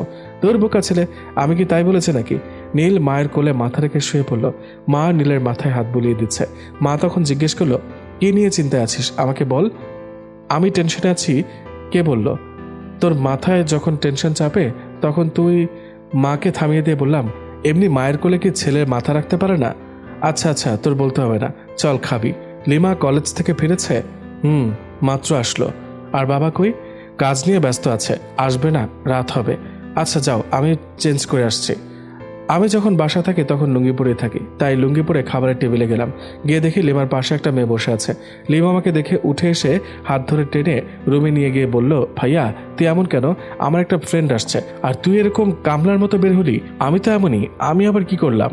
তুই এরকম থাকলে লজ্জায় আমার মাথা কাটা যায়। এখনই আমার ফ্রেন্ড ফিসফিস করে বলল, তোদের বাড়ির কাজের লোক আর তোরা একসাথে বসে খাস? আমি বললাম, আমাকে কাজের লোক? ওই পিচ্চি বলছে, দাঁড়া দাঁড়া, আমার বাড়ি এসে আমাকে বলে কাজের লোক? লিমা বলল, এই দাঁড়া, কাজের লোককে কাজের লোক বলবে না তো কি বলবে? আমার বাড়িতে যেমনি ইচ্ছা আমি তেমনি থাকবো, তাতে তোর কি? বাড়িটা আমারও, তোর একার না। যা, আমি যা ইচ্ছা তাই করব। ভাইয়া যদি উল্টাপাল্টা কিছু করিস না, তোর খবর আছে বলে দিলাম। আমি মনে মনে ভাবলাম, কিচ্ছু করবো না মানে আমাকে কাজের লোক বলা হচ্ছে। টেবিলে গিয়ে বললাম, আম্মা গো, পান্তা ভাত নাই, আমার কাঁচা মরিচ আর একটা পেঁয়াজ দেন। মা বলল, কি বলছিস? দেন গো মা, দেন, গরিবের পেটে এরকম মাছ মাংস হজম হইব না। লিমা রাগে ফুসছে, আর ওর ফ্রেন্ডটা চশমার নিচ দিয়ে তাকিয়ে আছে। মা ব্যাপারটা বুঝতে পেরে মুচকি হেসে আমাকে হাত ধরে টেনে রুমে নিয়ে গেল। তারপর বলল, এই বান্দর ছেলে, বোনকে ছোট না করলে হয় না? তুই রুমে যা, আমি খাবার দিচ্ছি, বের হবি না একদম। আমিও হেসে আমার রুমে গেলাম। গিয়ে দেখি সাদিয়া বিছানায় বসে আছে। আমার দিকে তাকিয়ে বলল, তোমরা ভাই বোন পারো বটে, তোমার বোনটা কিন্তু কিউট আছে। নীল বলল, তুমি? অবাক দৃষ্টিতে তাকিয়ে সাদিয়া, এইভাবে তাকিয়ে আছো কেন? তুমি এতক্ষণ কই ছিলা? আমি যখন অফিস থেকে এসে খুঁজলাম। সাদিয়া বলল, আমি বাথরুমে ছিলাম। ও হ্যাঁ, আমি তো আর বাথরুমে যাইনি, খুঁজেও দেখিনি। নীল, বাথরুমে কেন গিয়েছিলা? বাথরুম মানুষ কেন যায় জানো না? বলতে হবে? সরি। আচ্ছা আমাকে একটা কথা বলো তো। কি? নীল তখন বলল, মৃত মানুষ কেমনে আবার ফিরে আসে? মানে তুমি কেমনে আসলে? তোমাকে আমি নিজের হাতে মাটি দিয়ে এসেছি। সাদিয়া তখন বলল, জানতে চাও আমি কি করে আসলাম? সাদিয়া হাত বাড়িয়ে দিয়ে বলল, আমার হাতটা ধরে দেখো তো। নীল সাদিয়ার হাতটা ধরতে গেল, কিন্তু পারল না। নীলের হাতটা সাদিয়ার হাতের ভেতর দিয়ে বের হয়ে গেল, কিন্তু ধরতে পারল না। সাদিয়া তখন বলল, আমি হচ্ছি তোমার কল্পনা, আমি তোমার ভাবনা কল্পনা থেকে এসেছি। তুমি শুধু আমাকে দেখতে পাবে, আর কেউ পারবে না। নীল তখন বলল, তুমি যাই হও, আমি তোমাকে সবসময় পাশে চাই সাদিয়া। সাদিয়া বলল, না, কোনো একটা সময় আমি হাওয়ায় মিলিয়ে যাব। নীল বলল, না সাদিয়া, তুমি আমাকে একা ছেড়ে কোথাও যাবে না। সাদিয়া বলল, আমি তো তোমার কল্পনা মাত্র, একটা সময় আমি ভ্যানিশ হয়ে যাব। নীল বলল, না সাদিয়া, তুমি কোথাও যাবে। এমন সময় দরজায় ঠকঠক। সাদিয়া বলল, তুমি চিৎকার করছো তাই আমার মা আসছে, এখন কি বলবে? নীল বলল, কেন, তোমার কথা বলবো। আরে গাধা, আমার কথা বললে তোমাকে আজই পাবনা পাঠাবে। নীল বলল, তোমার কথা বললে কি হবে? সাদিয়া বলল, আরে তুমি ছাড়া আমাকে কেউ আর দেখতে পারবে না, বুঝো না কেন? নীল বলল, ও হ্যাঁ, তাই তো, মনেই ছিল না। নীল দরজা খুলে দিল। মা এসে জিজ্ঞেস করলো, কার সাথে চিৎকার চেঁচামেচি করছিলে? এখন নীল কি বলবে ভেবে পাচ্ছে না। সাদিয়া বলল, মাকে বলো ফোনে কথা বলছিলে। নীল আবার সাদিয়াকে বলল, তুমি কথা বলো না, মা শুনে ফেলবে। মা বলল, কে কি শুনে ফেলবে, কি বলছিস? সাদিয়া বড় বড় করে তাকালো নীলের দিকে। নীল ভয়ে বলল, মা কিছু না, মানে আমি ফোনে কথা বলছিলাম। ও আচ্ছা, কিন্তু এতে আমতা আমতা করার কি আছে? ওই এমনি আর কি। কার সাথে কথা বলছিলি? নীল বলল, অফিসের কলিগের সাথে, কাজ বোঝাচ্ছিলাম। আচ্ছা কথা বল, আমি যাই তাহলে। মা দরজা পর্যন্ত যেতেই আমি সাদিয়াকে বললাম, আরেকটু হলে ধরা পড়ে যেতাম। মা আবার পেছন ঘুরে বলল, কি বললি? আমি ফোনটা কানে নিয়ে বললাম, মা ফোনে কথা বলছি তো। মা চলে যেতে দরজা বন্ধ করে দিলাম। সাদিয়া বলল, তুমি না আসলে আস্ত একটা গাধা। আচ্ছা বাদ দাও, আমি গাধা ভালো। আচ্ছা নীল, তুমি বিয়ে করবে না? প্রশ্নই আসে না, আমি বিয়ে করব না। তোমাকে নিয়ে এভাবে সারা জীবন কাটিয়ে দেব। সাদিয়া বলল, পাগলামি কথাবার্তা বলো কেন, আমি তো বাতাস মাত্র। তুমি কি জানো নীল? কি? থাক, পরে বলবো। না এখন বলো। পরে বলবো সময় হলে। নীল এখন আর রুম থেকে বের হয় না। অফিস থেকে রুমে ঢুকে আর বের হয় না। খাওয়ার সময় ছাড়া রুমে কাউকে যেতেও দেয় না। আজকাল এলাকার মানুষ নীলকে পাগল বলা শুরু করেছে, কারণ নীল একা একাই কথা বলে। নীল রাতে খেতে বসছে। নীলের মা বলল, খাওয়া দাওয়া শেষ করে আমার ঘরে যাবি, তোর বাবা কথা বলবে। নীল বলল, কি কথা মা? সেটা গেলেই শুনতে পাবি। নীল খেয়ে বাবার রুমে যায়। নীলের দেরি দেখে সাদিয়া অদৃশ্য নীলের বাবার রুমে যায়। নীল যেতেই বাবা বলল, নীল, এলাকার মানুষ কি সব বলছে, তুই নাকি একা একা কথা বলিস, কি হয়েছে তোর, আমাদের বলতো। সাদিয়া বলল, বাবার পাশে বসে আছে। এমন সময় মা এসে সাদিয়ার উপর বসে পড়ে, আর নীল বলে ওঠে, মা, সাদিয়া আছে, ওখানে বসো না। বাবা বলল, নীল, এখানে কে আছে, কি হয়েছে? নীলের মুখ থেকে ফসকে যাওয়া কথা শুনে সাদিয়া নীলের ওপর রাগ দেখিয়ে চলে গেল। নীল আবার বলে উঠল, আমার উপর কেন রাগ দেখাচ্ছ, আমি কি করেছি? মা বলল, বাবা নীল, তুই ওইদিকে তাকিয়ে কার সাথে কথা বলছিস? নীল ছাড়া সাদিয়াকে কেউ দেখতে পায় না। নীল বলল, না মানে কারোর সাথে না। নীলের বাবা মায়ের বুঝতে বাকি রইল না নীল কোনো মেন্টালি সমস্যায় ভুগছে। তাই নীলের বাবা বলল, নীল বাবা, তুই রুমে যা। নীল চলে গেল আর দরজা বন্ধ করে দিল। সাদিয়া গাল ফুলিয়ে বসে আছে রেগে। নীল বলল, তুমি এমন রাগ দেখিয়ে চলে আসলা কেন সাদিয়া? তোমাকে কতবার বলবো নীল, আমাকে কেউ দেখতে পায় না, শুধু তুমি দেখতে পাও। যখন তুমি আমার সাথে মানুষের সামনে কথা বলো তখন সবাই ভাবে তুমি একা কথা বলছো, মানে আমাকে তো কেউ দেখতে পায় না, তাই তোমাকে পাগল মনে করে। তো আমি কি করব বলো তুমি? তোমাকে কি বলবো? তোমার বাবা মায়ের সামনে তুমি মাত্র পাগল প্রমাণিত হলে। দূর, এইসব কি বলো? আমার বাবা মা কেন আমাকে পাগল ভাববে? কারণ সুস্থ মানুষ একা একা কথা বলতে পারে না, তাই। দেখো সাদিয়া, তোমার জন্য যদি আমাকে মানুষ বলে তো আমি পাগল হতে রাজি আছি। সাদিয়া বলল, পাগলামি করো, আমি আগেও বলেছি হঠাৎ কোনোদিন হাওয়ায় বিলীন হয়ে যাব কারো উপস্থিতিতে। 2 দিন পর সকালবেলা অফিসে যাওয়ার জন্য রেডি হচ্ছে। এমন সময় মা এসে বলল, নীল, আজ অফিস থেকে তাড়াতাড়ি ফিরবি। নীল বলল, কেন মা? তোর পছন্দের সেই মেয়েকে দেখতে যাব। আমার আবার কোন পছন্দের মেয়ে? ওই যে উম্মে মাইশা, যে মেয়েটা। ও মা, ওটা এমনি বলছিলাম, আমি বিয়ে করব না। প্লিজ এই বিষয় নিয়ে আর আমার সাথে কথা বলো না। এক কথা দুই কথায় মায়ের সাথে ঝগড়া লাগে নীলের। ঝগড়া করে অফিস যায় নীল। অফিস গিয়ে কাজ করে লাঞ্চ পর্যন্ত, আবার লাঞ্চ করে অফিসে কাজ করছে। এমন সময় অদৃশ্য সাদিয়া হাজির নীলের অফিসে। নীল দেখে, আরে তুমি আমার অফিসে? পাশ থেকে তার কলিগ আরিফ সাহেব তাকিয়ে আছে নীলের দিকে, কারণ আরিফ সাহেবের নজরে নীল একা একা কথা বলছে। সাদিয়া বুঝতে পেরে নীলকে বলল, নীল, তোমার কলিগ তাকিয়ে আছে তোমার দিকে, চুপ করে থাকো, আমি যা বলি তা শোনো, কিন্তু কোনো উত্তর দেবে না। সাদিয়া বলল, তুমি এখন বাসায় যাবে আর তোমার মা আর বোনকে নিয়ে মেয়ে দেখতে যাবে। তুমি বলেছ এই কথা। চুপ নীল, তোমার কলিগ দেখছে। নীল তখন একটু রেগে আরিফ সাহেবকে ধমক দিয়ে বললেন, আরে ভাই, একটা প্রাইভেট কথা বলছি, এরকম আর হা করে তাকিয়ে শুনছেন কেন? কিন্তু আরিফ সাহেব লজ্জা না পেয়ে উল্টো জিজ্ঞেস করলো, নীল ভাই, আপনি কার সাথে কথা বলছেন? এতদিন শুনতাম, আজ নিজ চোখে দেখলাম আপনি একা একা কথা বলেন। সাদিয়া বলল, ওনার সামনে আমার সাথে একা কথা বলবে না প্লিজ, আমি যা বলছি তাই করো, তা না হলে আমি সত্যি চলে যাব, আর আসবো না। নীল আবার বলতে লাগলো, এটা কেমন কথা, তুমি আর আসবে না? আরিফ ভাই তাকিয়ে আছে, আর সাদিয়া বলল, না গেলে আমি আর আসবো না, আর দেখতে পাবে না। সাদিয়া বুঝতে পারল তার উপস্থিতিতে নীলের খারাপ হচ্ছে। সাদিয়ার বিলীন হওয়ার সময় হয়ে আসছে। সাদিয়ার কথায় নীল রাজি হয়ে মেয়ে দেখতে গেল। সে কালো বোরকা পরা মেয়েটি, নাম তো সবার জানা আছে, উম্মে মাইশা। মাইশাকে দেখতে গেছে নীলের মা, নীলের বোন লিমা আর নীল, সাথে গেছে অদৃশ্য সাদিয়া। পাত্র দেখার জন্য বসে আছে, কিন্তু এবার সাদিয়াকে বলে নিয়ে আসছে, কোনো কথা বলা যাবে না, তাই নীল চুপচাপ বসে আছে। সাদিয়া নীলকে বলল, আমি মেয়েটিকে আগে দেখে আসি। সাদিয়া তো অদৃশ্য, যেখানে ইচ্ছা যেতে পারে, তাই মাইশাকে দেখতে গেল। সাদিয়া গেল ভেতরে, দেখলো কিন্তু মনটা খারাপ। নীলকে বুঝিয়ে দিল না। মুখে হাসি ফুটিয়ে আসলো নীলের কাছে। পাত্রী আসার সময় হয়ে গেছে, মানে পাত্রী আসার আগে একটা পিচ্চি আসলো, তাই বুঝলাম আর কি। কিন্তু নীলের মধ্যে একটু আগ্রহ নেই মাইশাকে দেখার। আগে আগ্রহ ছিল, কিন্তু এখন নাই। পাত্রী আসলো তো আসলো, আবার বোরকা পরে আসলো। নীলের দেখে মাথার রগ চেপে যায়। নীল উঠে পড়বে, কিন্তু লিমা খপ করে হাত ধরে নীলকে বসায়। তখন পাত্রীর বাবা নীলের মাকে বলল, আসলে আমার মেয়েটা পর্দা করে কোনো পরপুরুষ আমার মেয়েকে দেখে নাই আজ পর্যন্ত। নীল তখন ডেকে বলে উঠল, মা, তাহলে আমাকে কি অপমান করার জন্য নিয়ে আসা হলো? পাত্রীর বাবা বলল, আসলে বাবা, তার জন্য আমি দুঃখিত, কিন্তু শুধু তুমি দেখতে পারবে না, কিন্তু তোমার মা বোন দেখতে পারবে, আর আল্লাহ যদি চায় তুমি বিয়ের পর দেখতে পারবে। নীলের মা বলল, নীল, তুই বাসায় চলে যা। পাত্রীর বাবা, না না, থাক থাক, আপনারা ভেতরে চলেন। নীলের মা মিথ্যা বলল যে নীলের বাসায় কাজ আছে, মনে একটু রাগ রেখে বলল। নীল মায়ের কথা শুনে উঠে চলে গেল। এবার নীলের মা বলল, এবার তো দেখতে পারবো? মাইশা হিজাব খুলে ফেলল, মনে হচ্ছে মেঘের আড়াল থেকে পূর্ণিমার চাঁদ বের হলো। লিমা বলেই ফেলল যে, ভাবি, আপনার পুরো বোরকা খুলে ফেলেন। মাইশা তাই করলো। নীল শাড়ি পরেছে মাইশা। এবার মনে হচ্ছে আকাশ থেকে পরি নেমে এসেছে মাটিতে।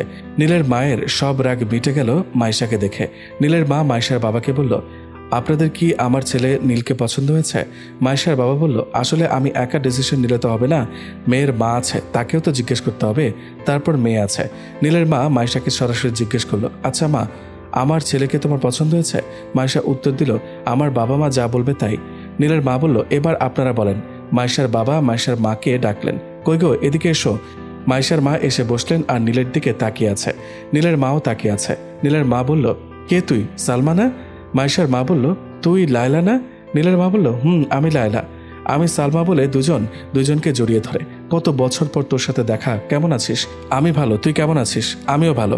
কিছুই বুঝলাম না, আপনারা কি পূর্ব পরিচিত? আমরা ছোটবেলার বান্ধবী। তাহলে তো হয়েই গেল।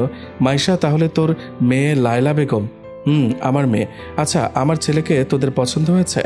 হয়েছে। আর ছেলেটা তোর হবে না কেন পছন্দ? কি গো মাইশার বাবা, তুমি কি বলো? আমার তো আগে থেকেই পছন্দ। নীলের নিজের আঙুল থেকে আংটি খুলে মাইশাকে পরিয়ে দিয়ে বলল, আজ থেকে আমার আরেকটা মেয়ে মাইশা। তারপর দুই বান্ধবী খাওয়া দাওয়া সুখ দুঃখের গল্প করতে করতে রাত হয়ে গেল। আর বিয়েটাও ঠিক করে ফেললেন। নীলের বাবার কাছে ফোন দিয়ে বললেন, নীলের মা মেয়ে আমার খুব পছন্দ হয়েছে, আমি একেবারে পাকা কথা দিয়ে যেতে চাই। নীলের বাবা আসে মাইশাদের বাড়ি। নীলের বাবাও রাজি হয়ে যায় আর বিয়ে ঠিক হয় আগামী শুক্রবার। নীলের মা আর লিমা রাতে বাড়ি আসে। এসে দেখে নীল টিভি দেখছে। নীল বলল, মা, তোমাদের এত দেরি হলো কেন? লিমা বলল, ভাইয়া, তোর বিয়ে তো ঠিক হয়ে গেল। মানে আমার বিয়ে ঠিক? উত্তেজিত হয়ে কিন্তু অদৃশ্য সাদিয়া নীলের কাঁধে হাত রাখতে নীল চুপ হয়ে যায়। লিমা বলল, ভাইয়া, ভাবি যে কত সুন্দরী, তুই দেখলে ফিট খেয়ে পড়ে যেতি। মা ভাবিকে দেখে আংটি পরিয়ে বিয়ে ঠিক করে ফেলেছে। নীল বলল, আমি এই বিয়ে করতে পারবো না মা। কেন বিয়ে করতে পারবি না কেন? কারণ আমি বিয়ে করতে চাই না। শোন, আমি আমার বান্ধবীকে কথা দিয়ে ফেলেছি, বিয়ে তোকে করতেই হবে। তোমার বান্ধবী মানে?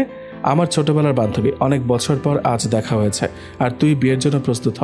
তোর বাবা নিজে গিয়ে বিয়ে ঠিক করেছে। ভাইয়া, বাবাও কিন্তু গিয়েছিল, বাবাও রাজি আছে। নীল শুধু অদৃশ্য সাদিয়ার দিকে তাকিয়ে আছে। সাদিয়া শুধু নীলকে উত্তেজিত হতে না না করছে। নীলের মা নীলকে বলল, আগামী শুক্রবার বিয়ে, এটাই আমার শেষ কথা। সাদিয়া নীলকে রুমে ডেকে নিয়ে গেল। তারপর নীলকে বোঝালো, কিন্তু নীল কিছুতেই বুঝতে পারছে না। সাদিয়া আবার নীলকে ইমোশনাল করে কথা বলে, তুমি বিয়ে না করলে আমি আর আসবো না। নীল সাদিয়ার ফাঁদে পা দেয়। নীল রাজি হয়। শুক্রবার চলে আসে। আজ শুক্রবার, নীলের বিয়ে। সকাল থেকে অদৃশ্য সাদিয়া মন খারাপ করে আছে। কিন্তু আজ নীলের বিয়ে। সাদিয়ার মনটা ভীষণ খারাপ, কারণ সাদিয়া জানে তাকে আজ বিলীন হয়ে যেতে হবে। নীল সকাল থেকেই রুমে। নীল সাদিয়াকে জিজ্ঞেস করলো, কি হয়েছে, তোমার কোনো কথা বলছো না কেন? সকাল থেকে চুপচাপ বসে আছো। এখন সাদিয়া যদি বলে আজ আমাকে বিলীন হয়ে যেতে হবে, তাহলে নীল এই বিয়ে কোনোদিন করবে না। তাই সাদিয়া বলল, এমনি তোমাকে বিয়ে করতে পারে নাই তাই। তোমার যে কাজে মন খারাপ সেটা আমি করব না, যাও বিয়ে ভেঙে দেই। না, একদম না, দ্বিতীয়বার আর এই কথা বলবে না। তাহলে মন খারাপ করে আছো কেন? আরে বললাম না এমনি। যাও এখন বাইরে, বাসায় অনেক মেহমান, তাদের সাথে কথা বলো, দেখা করো। এমন সময় একজন এসে বলল, ভাইয়া বের হন, আমরা আপনার ঘর সাজাবো, মানে বাসর ঘর। নীল বের হয়ে গেল। এমন সময় অফিসার আরিফ ভাই আসলো। আরে নীল মাহমুদ, তাহলে বিয়েটা করেই ফেলবেন? তা শুনলাম ওই মেয়েটি। জি ভাই, তাহলে তো আপনি আপনার লক্ষ্যে পৌঁছে গেছেন। দূর ভাই, কি যে বলেন। আচ্ছা ভাই, ভাবি কই? আরে ভাই, এইসব বিয়ের অনুষ্ঠানে বউ নিয়ে আসতে নেই। কেন ভাই?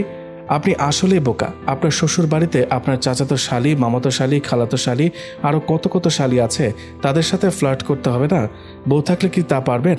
আরিফ ভাই, যদি ভাবি জানতে পারে তাহলে আপনার অবস্থা যে কি হবে, তার জন্যই তো নিয়ে আসি নেই। আমার খবর নিয়ে এসেছি, আপনার অনেক শালিকা আছে, এটাও জেনে গেছেন। কিন্তু ভাই, পেছনে একবার তাকিয়ে দেখেন। কেন ভাই, পেছনে কি আছে? আপনার কোনো মেয়ে ফ্রেন্ড? ভাই, একবার তাকিয়ে দেখেন, আরিফের বউ পেছনে দাঁড়িয়ে আছে। ভাই, তুমি এখানে কেমনে আসলা? আমি কি স্বপ্ন দেখছি? না ভাই, আপনি একদম বাস্তবে আছেন। আর আমার বিয়েতে ভাবি থাকবে না তা কি করে হয়? আরিফ ভাইয়ের বউ আমাকে জিজ্ঞেস করলো, নীল ভাইয়া, আপনাদের কোনো রুম খালি আছে? কেন ভাবি? কেন আপনি বুঝেন না?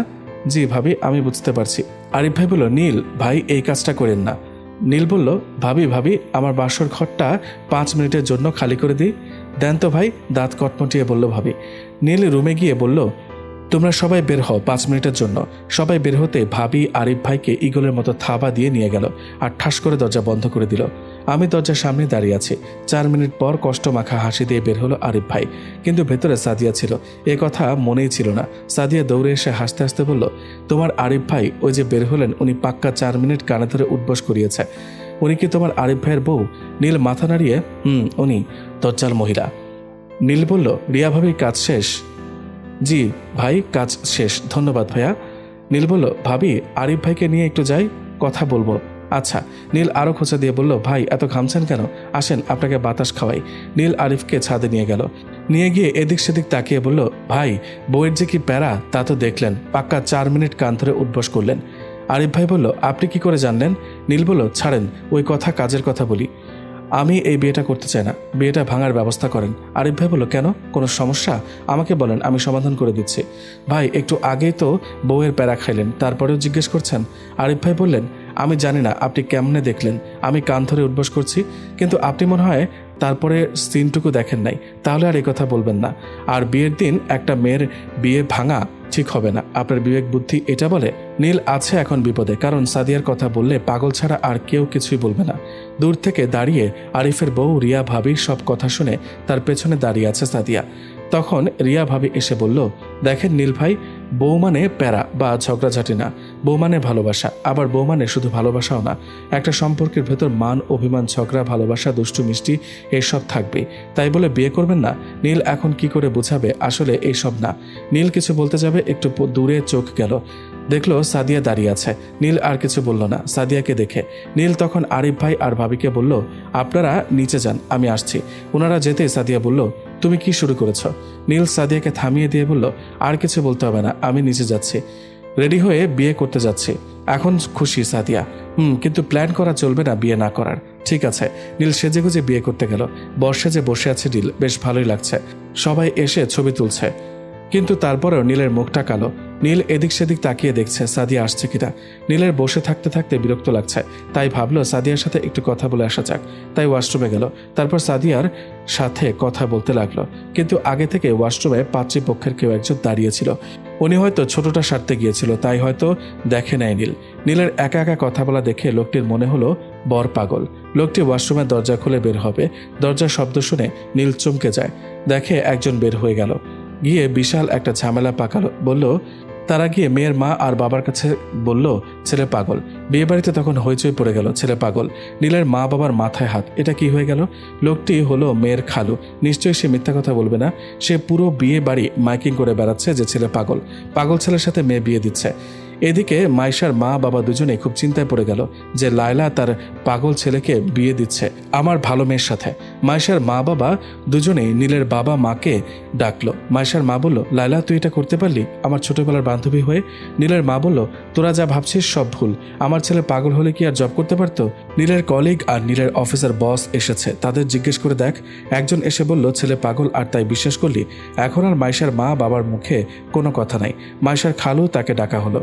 মাইশার বাবা জিজ্ঞেস করলেন, ছেলে পাগল আপনি কি করে বুঝলেন? তিনি উত্তর দিলেন, ওয়াশরুমে দাঁড়িয়ে একা একা কথা বলছিল, একা একা ঝগড়া করছিল, আমি নিজ চোখে দেখেছি। এমন সময় আরিফ ভাই বলল, আপনি কি তাকে একবার জিজ্ঞেস করেছিলেন কার সাথে কথা বলছে? না, আমি জিজ্ঞেস করি নাই। আরে মিয়া, উনি তো অফিসের একটা জরুরি ফাইল আটকে গেছে সেটা নিয়ে ফোনে কথা বলছিল, কিন্তু ওনার হাতে বা কানে তো কোনো ফোন ছিল না। আরে খালুজান, এটা 2020। নীল তো মিনি ব্লুটুথ হেডফোন দিয়ে কথা বলছিল, দেখেন নীলের কানের ভেতর। আরিফ তখন নীলের কানে থেকে হেডফোনটা বের করে দেখায়। নীলের ভাগ্য ভালো আরিফের কাছে হেডফোন ছিল, না হলে যে কি হয়ে যেত আজ। এবার মাইশার খালুজান তো পুরোই বোকা বনে গেল। বিয়ে বাড়িতে তখন অনেকে অনেক কথাই বলতে লাগলো মাইশার খালুকে। নীল স্বস্তির নিঃশ্বাস ফেলে, যাক বাঁচা গেল, না হলে সারা জীবন পাগলের সার্টিফিকেট নিয়ে বাঁচতে হতো। তারপর নীল আর মাইশার বিবাহের কাজ সম্পন্ন হলো। বিয়ে তো হলো নীলের, কিন্তু একজনের দেখা নেই। কি ভাবছেন? সাদিয়া না, সে হচ্ছে নীলের ফ্রেন্ড হিয়া। ইউনিভার্সিটিতে একটাই ফ্রেন্ড ছিল, কিন্তু তা সাদিয়ার অত্যাচারে বেশি দিন টিকতে পারে নাই। কিন্তু বলতে বলতেই হিয়া হাজির। দোস্ত দোস্ত করতে করতে এসে গায়ের ওপর লেপটে পড়ে। হিয়া ফোনটা বের করে সেলফি তোলা শুরু করলো। হিয়া, দোস্ত দোস্ত আমার কাঁধের ওপর দিয়ে হাত দে, একটা সেলফি তুলি। এসব হঠাৎ চোখে পড়ে অদৃশ্য সাদিয়ার। সে চোখের ভ্রুম কুচকে তাকিয়ে আছে নীলের দিকে আর ডাকছে ওয়াশরুমে যেতে, কিন্তু নীল হিয়ার কাছ থেকে আসতেই পারছে না। নীল উঠল ওয়াশরুমে যাবে, হিয়া টেনে ধরে, কই যাস? আয়, আর কিছু সেলফি বাকি আছে। হপ, আমি ওয়াশরুমে যাবো। ছাড় সেরি, ধমক দিচ্ছিস কেন? এখনো ফেসবুক লাইভে যায়নি, ওয়াশরুম থেকে আয়, তারপর ফেসবুক লাইভে যাব। নীল রেগে, আয় ওয়াশরুম থেকে ফেসবুকে লাইভে যাই, তাহলে লাইক কমেন্ট বেশি পাবি। হিয়া বলল, দোস্ত দারুণ আইডিয়া দিয়েছিস, চল তাড়াতাড়ি যাই। নীল বলল, হাত ছাড় তুই, আমি ওয়াশরুমে যাব। তুই ওয়াশরুমে যাবি কেন? আজ আমার বিয়ে বলে কিছু কইতেছি না।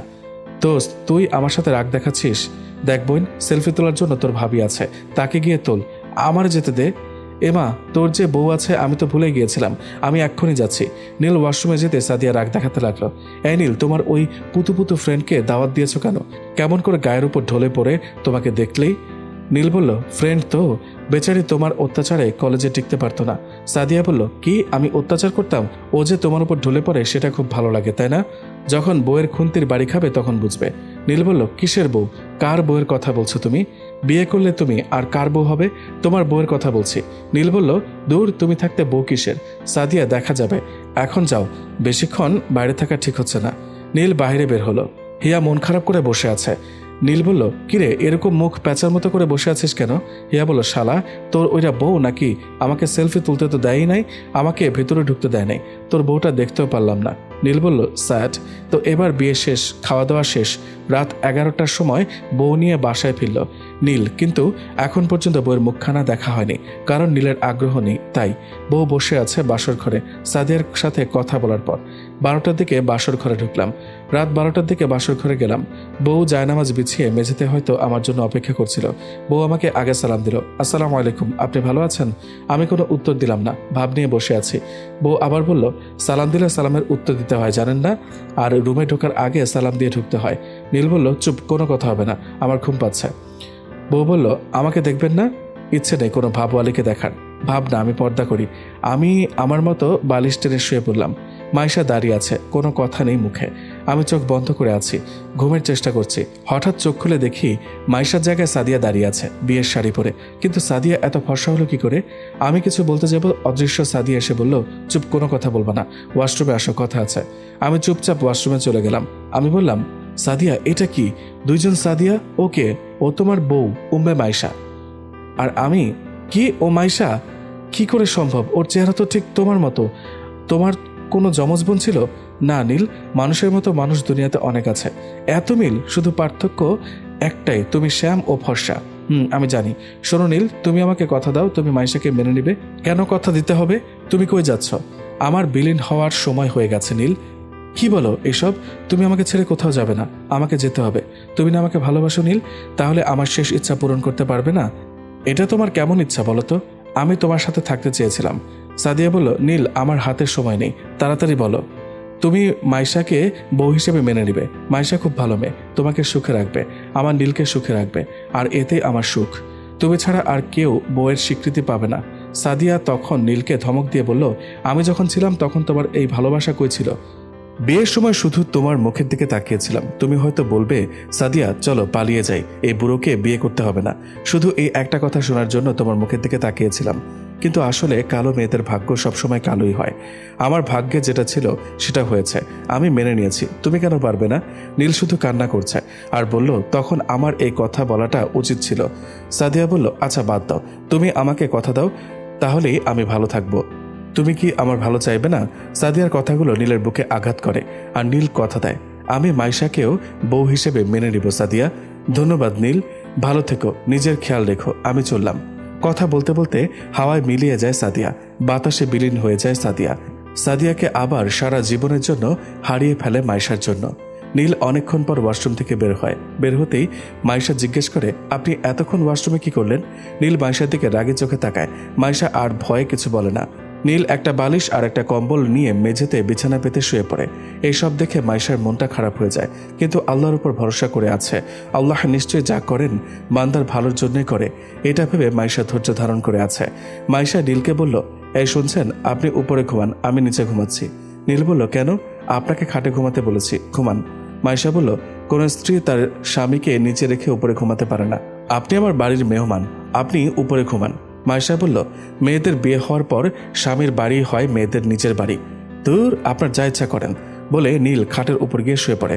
মাইশা আয়নার সামনে দাঁড়িয়ে কানের গহনা, গলার মালা হাবিজাবি খুলছিল। নীল তা দেখছে। যখন মাইশা নীলের দিকে তাকায় তখন নীল চোখ বন্ধ করে ঘুমের ভান ধরে। এবার মাইশা শাড়ি চেঞ্জ করবে, এসব পরে কি আর ঘুমানো যায়? কিন্তু কই করবে? মাইশা নীলের দিকে তাকালো, দেখলো নীল ঘুমাচ্ছে। ভাবলো যদি জেগে যায়, তাই মাইশা ওয়াশরুম থেকে চেঞ্জ করে আসে। এসে ঘুমিয়ে পড়ে। মুয়াজ্জিনের আজানের মিষ্টি ধ্বনিতে মাইশার ঘুম ভাঙে। উঠে নীলকে ডাকাডাকি করে, এই যে শুনছেন, এই যে শুনছেন। কিছুতেই শুনছে না। এবার গায়ে হাত দিয়ে, এই যে শুনছেন, আজান দিচ্ছে, নামাজে যাবেন না? খালি হু হু করছে, আর কোনো শব্দ নেই।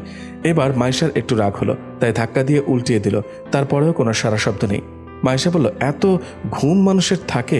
10 মিনিট হলো ডাকছি, কোনো সারা নেই। মাইশা চলে গেল। আমার ঘুম ভাঙলো সকাল 7টায় মাইশার চুলের পানির ছিটা নিতে। আমি রাগ করে উঠলাম, এমন রাগ নিয়ে উঠলাম, গায়ে হাত তোলার চিন্তা মাথায় নিয়ে। চুল কি বেশি লম্বা? কেটে ছোট করে দিব? কেন, কি হয়েছে? কি হয়েছে দেখতে পান না? চুলের পানি কোথায় কোথায় যায়, চোখে দেখেন না? মাইশা বলল, আপনি আমার সাথে এমন করেন কেন? আমি কি করেছি? আমার কি এমন অপরাধ? নীল বলল, আপনি দেখতে সুন্দর, ফর্সা, এটাই অপরাধ আপনার। মাইশা মনে মনে বলল, মানুষ সুন্দরী খুঁজে আর উনি কালামাইয়া খুঁজে, পুরাই পাগল। তাহলে বিয়ে করলেন কেন আমায়? আমি দেখতে কালো না, জানেন সেটা? আমাকে কি দেখতে দিয়েছেন? আপনি কালা না ধলা? আমার শাশুড়ি এবং আপনার বোন তো দেখেছে, তারা বলেনি আমি কেমন? আপনি এত মুখে মুখে তর্ক করেন কেন? সরি। হঠাৎ নীলের মনে পড়ল, আচ্ছা উনি গোসল করলো কেন? আমি তো কিছুই করলাম না। নাকি রাতে আবার ভুলে? না না না, কোনো দিন না। কিন্তু নীলের খুব জানতে ইচ্ছা হলো, তাই মাইশাকে বলল, এত সকালে চুল ভিজানোর কি দরকার ছিল? মাইশা বলল, গোসল করলাম, আর আপনিও যান, গোসল করে আসেন। আমি গোসল করব কেন? নতুন বিয়ে করলে করতে হয়। কিন্তু কিছু তো হয়নি। কিন্তু সেটা আমি, আপনি আর পাঠক পাঠিকারা জানে। কিন্তু আর বাসায় তো আরও মানুষজন আছে, তারা কষ্ট পাবে। একজন এসে সকালেই বলে গেল, এভাবে থাকতে হয় না, গোসল করতে হয়। নীল কোলবালিশ নিয়ে আবার শুয়ে গেল। মাইশা আয়নার সামনে দাঁড়িয়ে ভেজা চুলগুলো একটা গামছা দিয়ে বাড়ি দিচ্ছে। ভেজা চুলে মাইশাকে দারুণ লাগছে, আর শ্যাম্পু করে চুলের ঘ্রাণে পাগল হওয়ার উপক্রম প্রায়। মেয়েদের শ্যাম্পু করা চুলের ঘ্রাণ পৃথিবীর যে কোনো পারফিউমকে হার মানাতে সক্ষম। সাদিয়া হলে এতক্ষণ পেছন থেকে জড়িয়ে ধরে কাছ থেকে ঘ্রাণ নিতাম, কিন্তু উনি তো মাইশা, সাদিয়া না। তারপর নীল আবার ঘুম দিল। প্রায় 2 ঘন্টার মতো ঘুমায়।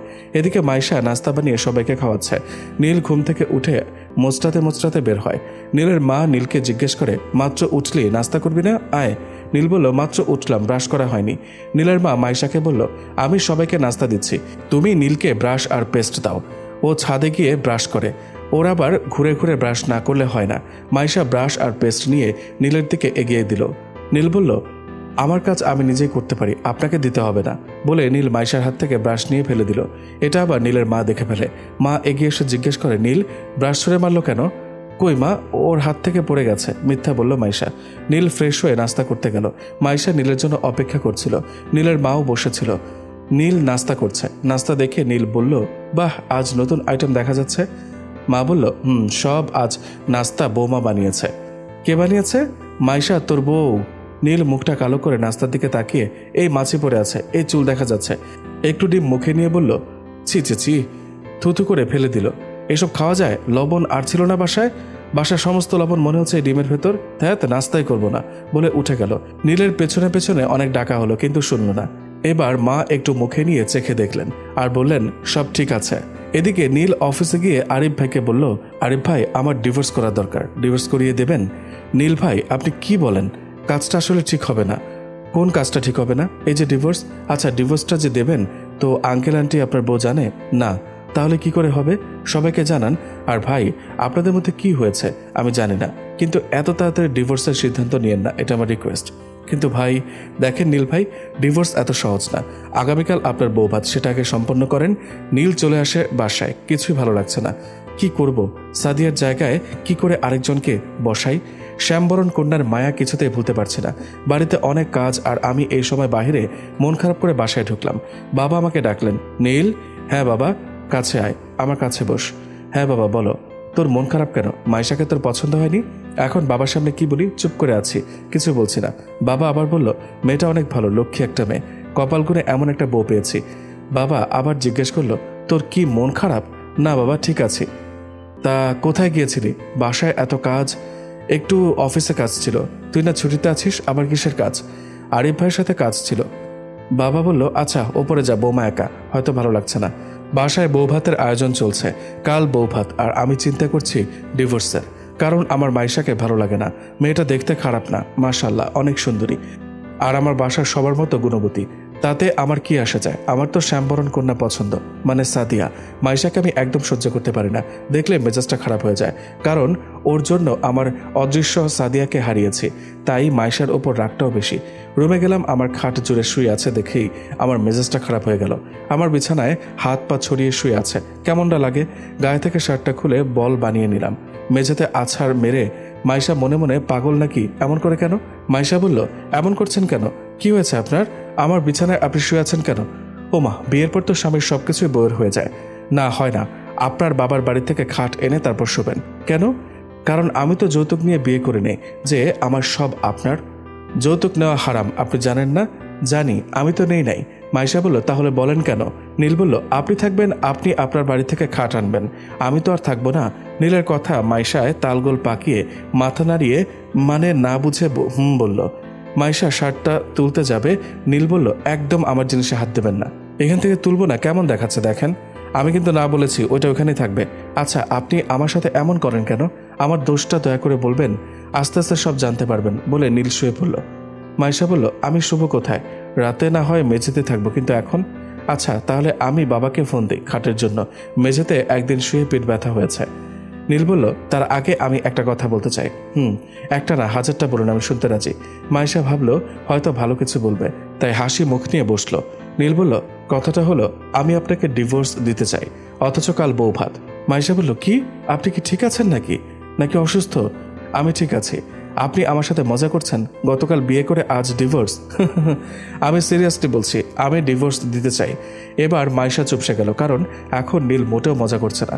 কিন্তু আমার দোষ কি করেছে আমি? আপনার কোনো দোষ নেই, তাহলে আমাকে কেন শাস্তি দিচ্ছেন? আমি কোনো ভুল করে থাকলে বলেন। না, আপনার কোনো ভুল নেই, সমস্ত ভুল আমার। তাহলে আমাকে বিয়ে করলেন কেন?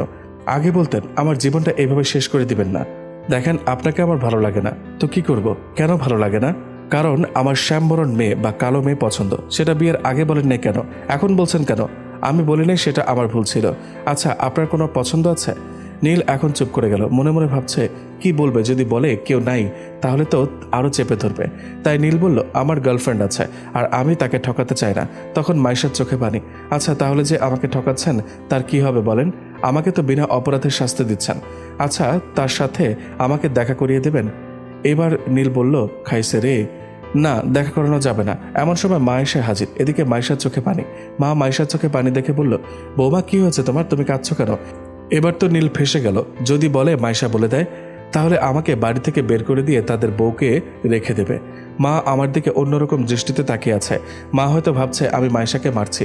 মা মাইশাকে আবার জিজ্ঞেস করলো, কিন্তু মাইশার অবস্থা দেখে মনে হচ্ছে সেও বিপদে আছে। কারণ কি বলবে সেও খুঁজে পাচ্ছে না। কি হলো, চুপ করে আছো কেন? আমি বললাম, কিছু না, রুম থেকে বের হতে যাব। মা ধমক দিয়ে বলল, এই কোথায় যাচ্ছিস? সেখানে দাঁড়া। বৌমা, কথা বলছো না কেন? মা, আমি তো কিছু করি নাই, তুমি যা ভাবছো তা ভুল। চোরের মন পুলিশ পুলিশ, তাই না? কি করেছিস বল, না হলে কিন্তু। মাইশা বলল, মা, আসলে একটু ঝগড়া লেগেছিল, দোষটা আমারই ছিল। ঝগড়া করে জিততে পারিনি বলে কান্না করে জেতার চেষ্টা করেছি। মা হাহা করে হাসলো, হেসে বলল, তোমরা পারো, কাল বিয়ে হলো আর মাত্র ঝগড়া করছো আজ, তাই না? মা চলে গেল। কিন্তু আমি একটা কথা বুঝলাম না, মাইশা মিথ্যা বলল কেন? সত্যিটা বললেও তো পারতো, আর সত্যি বললে তো আমার নাট বল্টু সব ঢিলা হয়ে যেত। আমি আর কিছু বললাম না। কাল বউ ভাত, কিন্তু আমার বিরক্ত লাগছে। কাল মাইশাদের বাসা থেকে লোকজন আসবে, তাদের সাথে কথা বলতে হবে হেসে হেসে। এসব আমার বিরক্ত লাগছে। আবার নাকি আমাকে আর মাইশাকে নিয়ে যাবে। কত কি নিয়ম আছে আল্লাহ জানে। আবার মাইশার বাবাকে বাবা বলতে, মাইশার মাকে মা বলতে হবে। দূর, অসহ্য লাগছে ভাবতে। এদিকে নীলের শ্বশুর বাড়ির লোকজন এসে গেছে। মাইশা রুমে এসে দেখে নীল শুয়ে আছে। মাইশা বলল, কি ব্যাপার, রেডি হচ্ছেন না কেন? আমার কি কোনো ব্যবস্থা নিতে হবে? 5 মিনিটের মধ্যে রেডি হয়ে আসবেন। মাইশা বলে চলে গেল। মাইশার বাবা মাইশাকে জিজ্ঞেস করলো, মা, জামাই বাবাজি কোথায়, দেখছি না তো? মাইশার মুখটা কালো হয়ে গেল, আর তাকিয়ে আছে নীল আসে কিনা। মাইশার মুখে কোনো কথা নেই। মাইশার বাবা আবার জিজ্ঞেস করলো, মাইশার মুখে কোনো কথা নেই। হঠাৎ নীল বের হয়ে আসলো। মাইশা যেন দেহে প্রাণ ফিরে পেল। তখন মাইশা তার বাবাকে বলল, ওই তো উনি আসছেন। নীল এসে চুপ করে মাইশার পাশে দাঁড়িয়ে আছে, কিন্তু শ্বশুর দেখে উচিত ছিল সালাম দেওয়া। মাইশা কোনোই মেরে ফিসফিস করে বলল, কিন্তু তার আগে নীল বলল, টাকলু ভাইটাকে? মাইশার চোখ গরম করে বলল, উনি আমার বাবা, আপনার শ্বশুর। সালাম দেন এবং পায়ে হাত দিয়ে সালাম করেন। নীল মনে মনে বলল, খাইছে আমারে। শ্বশুরকে বললাম, ভাই। আমি দাঁত কেলিয়ে বললাম, আসসালামু আলাইকুম, কেমন আছেন বাবা? শ্বশুর বলল, ওয়ালাইকুম আসসালাম, আলহামদুলিল্লাহ ভালো আছি, তুমি কেমন আছো বাবা? নীল বলল, বাবা মা আসে নাই? শ্বশুর বলল, না বাবা, তোমার শাশুড়ি তো এখন আসতে পারবে না, কিছুদিন পর আসবে। তারপর মাইশা সবার সাথে পরিচয় করিয়ে দিতে লাগলো। লাস্ট একজনের সাথে পরিচয় করিয়ে দিয়ে বলল, ইনি হচ্ছে আমার চাচাতো বোনের হাজব্যান্ড, মানে আপনার ভাইরা লাগে। ও আমার ভাইরা শ্বশুর মাইশা। আর ভাইরা বলে উঠল, কি ভাইরা শ্বশুর? মাইশা এবার খুব রেগে আমার দিকে তাকিয়ে আছে। তারপর যা হলো, ভাইরা নীলকে পাগল বলে চলে গেল। তারপর সেই ভাইরা যা করলো, আমার ভাইরা ভাই সবাইকে ডেকে বলল, এই ছেলে পাগল, বেয়াদব, আদব কায়দা বলে কিছুই নেই, আমাকে বলে শ্বশুর। এবার নীল খেপে গিয়ে বলল, বিয়ের দিন কিছু বলি নাই বলে আজ পেয়ে বসেছেন? আমার প্রাণপ্রিয় ভাইরা ভাইয়ের সাথে কি একটু মজা করতে পারবো না? আর ধরেন আমি ওনাকে বলেছি ভাইরা শ্বশুর, কিন্তু আমার তো প্রথম কাকে কি বলতে শ্বশুর বাড়ি রিলেটিভ কি আমার তো সেগুলো জানা নেই, তাই না? যদি আগে আরেকটা বিয়ে করতাম তাহলে হয়তো বা জানতাম, কিন্তু পরের বার এই ভুল আর হবে না। একজন বলে উঠল, আপনার কি আবার বিয়ে করার ইচ্ছা আছে? নীল বলল, আরে ভাই না, পরের বার মানে এর পরে আর এমন ভুল হবে না। সব শেষে শ্বশুর মশাই বললেন নীলকে, রেডি হয়ে নাও। নীল বলল, কেন বাবা? আমাদের বাড়ি যেতে হবে। মা বললেন, যা নীল, রেডি হয়ে শ্বশুর বাড়ি যা। না মা, যারা আমাকে বারবার পাগল বলে তাদের বাড়ি আমি যাব না। মাইশা বুঝতে পারলো নীলের এসব ফন্দি, না যাওয়ার তালবাহানা। কিন্তু এদিকে মাইশা রেডি হয়ে নীলের কাপড় চোপড় গুছিয়ে নিয়ে নীলকে বলল, চলেন যাওয়া যাক। নীল বলল, আমি কোথায় যাব? আমার বাবার বাড়ি। না গেলে কিন্তু কি করবেন? আমি কি করতে পারি তা আপনি ভালো করে জানেন। কি আর করার, বউয়ের চোখ রাঙানো দেখে ভালো মনে হলো, তাই চলে গেলাম। রাত তখন 10টা বাজে। আমি তখন আমার নিজের শ্বশুর বাড়ির সাথে আমার ছোট বোনটা ছিল লিমা। সব কিছু ঠিকঠাকই ছিল, কিন্তু ভেজাল লাগলো যখন শুতে দেওয়া হলো মাইশার রুমে। এখন যদি মাইশা এসে বলে, আপনি আমার বাবার কেনা খাটে থাকতে পারবেন না, তখন কি হবে? মাইশা ওনার মায়ের সাথে কথা বলছিল। আমি তখন মাইশার ঘরটা দেখছিলাম। মেয়েটার ঘর বেশ সাজানো গোছানো। রুমটা দেখে খুব ভালো লাগলো। হঠাৎ চোখ গেল বুক সেলফের দিকে। অনেক বই, বেশিরভাগ বই হচ্ছে ইসলামিক বই, বিভিন্ন হাদিসের বই। অনেক অনেক বই দুই একটা হাতে নিয়ে খুলে দেখলাম। এমন সময় মাইশা এসে বলল, ঘুমাবেন না? ঘুমাবো, কিন্তু আমি কই ঘুমাবো? কেন, নিচে ফ্লোরে? আপনি তো আমাকে শুধু খালি ফ্লোরে ঘুমাতে দেন, কিন্তু আমি আপনাকে একটা কম্বল বিছিয়ে দেব আর একটা গায়ে দিতে দেব। আমি যা ভাবছিলাম তাই হলো। এরপর আরও বলল, এই খাটটা আমার বাবার টাকায় কেনা, আপনি ঘুমাতে পারবেন না। নীল বলল, ওকে, দয়া করে কি কি জানি দেবেন, আমি ঘুমাবো। মাইশা বিছানায় উঠে কম্বল বালিশ একটা একটা করে নিচে ছুঁড়ে মারল। তারপর মাইশা লাইট অফ করে শুয়ে পড়ল। আমাকে রেডি হয়ে শুতেও দিল না।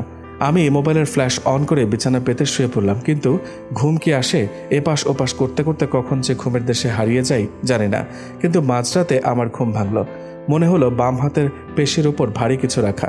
আমি হাত নাড়াতে পারছি না, আর মনে হচ্ছে কোনো ছোট নল দিয়ে আমার বুকে ফিসফিস করে ফু দিয়ে বাতাস দিচ্ছে। আস্তে করে মোবাইলের ফ্ল্যাশ অন করলাম। অন করতে দেখি মাইশা ঘুমাচ্ছে আমার কাছে এসে।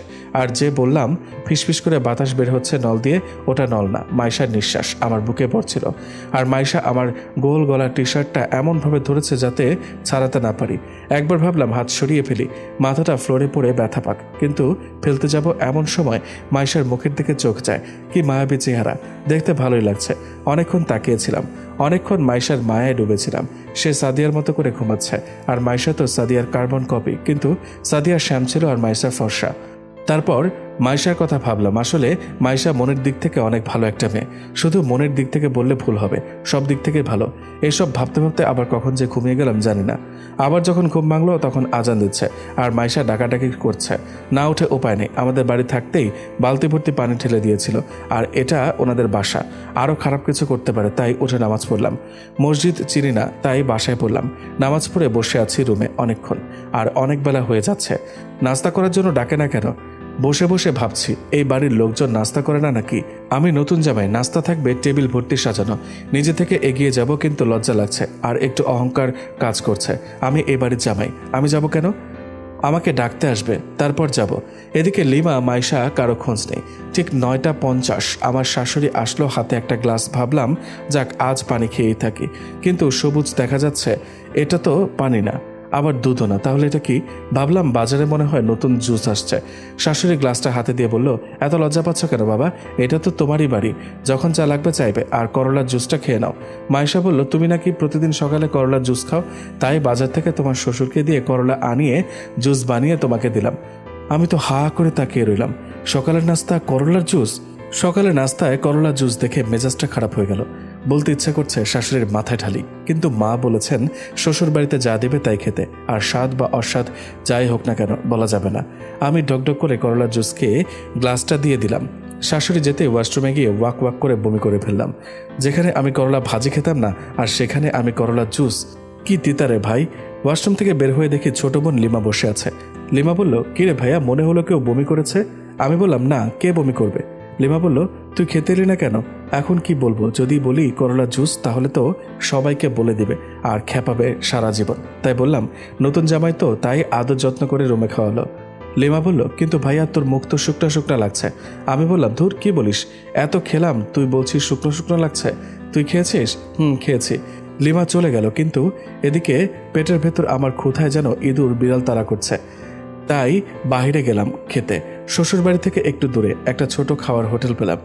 গিয়ে বললাম, ভাই 10টা রুটি দেন আর 5টা ডিম পোস্ট। হোটেলের পিচ্চি ছেলেটা বলল, ভাইয়া আপনি একাই খাবেন? আমি বললাম, ভাই কথা না বলে একটু তাড়াতাড়ি দেন, না হলে ক্ষুধায় এখানেই মারা যাব। পিচ্চি ছেলেটা রুটি আর ডিম দিল। একটা রুটি হাতে নিলাম, ছিঁড়ে মুখে দিব এমন সময় পাশ থেকে একজন বলল, জামাই বাবাজি না? ঘাড় ঘুরিয়ে দেখে আমার শ্বশুর দাঁড়িয়ে। আমি বললাম, বাবা আপনি? আমি। তুমি কিছু বলো না। তোমার শাশুড়িকে খুব মিষ্টি খেতে ইচ্ছা করছিল তো, তাই বাসা থেকে লুকিয়ে আসছে খেতে।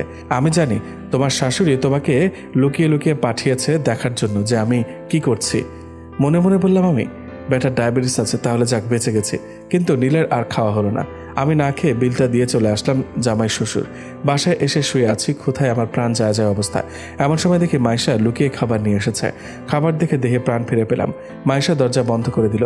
আমি মাইশার হাত থেকে খাবার নিয়ে গাপুস গুপুস খেয়ে নিলাম, কিন্তু মাইশার দিকে তাকিয়ে দেখি মাইশার চোখে জল। তখন একটু ভদ্র হয়ে খাওয়া শুরু করলাম। খাওয়া শেষে মাইশা আমার হাত ধরে বলল, আমাকে মাফ করে দেন, আমি আপনাকে অনেক কষ্ট দিয়েছি আজ। একটু মজা করতে গিয়ে আপনার অনেক ক্ষুধা লেগেছিল, বুঝতে পারি নাই। মাইশা চলে গেল আর আমি হাঁ করে তাকিয়ে রইলাম। শুয়ে আছি, ভালো লাগছে না। 2-1টা শালি থাকলে হয়তো ভালো লাগতো।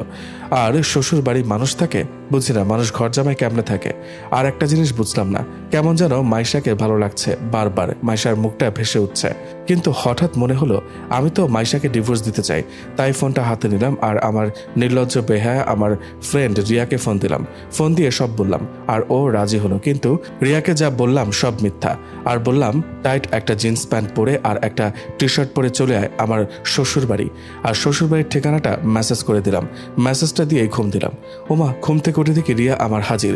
রিয়াকে দেখে আমার নিজের মাথায় ঘুরে গেল। তখন আমি গোসল করার জন্য বের হচ্ছিলাম, খালি গায়ে বের হয়ে গেলাম দেখার জন্য কে আসছে।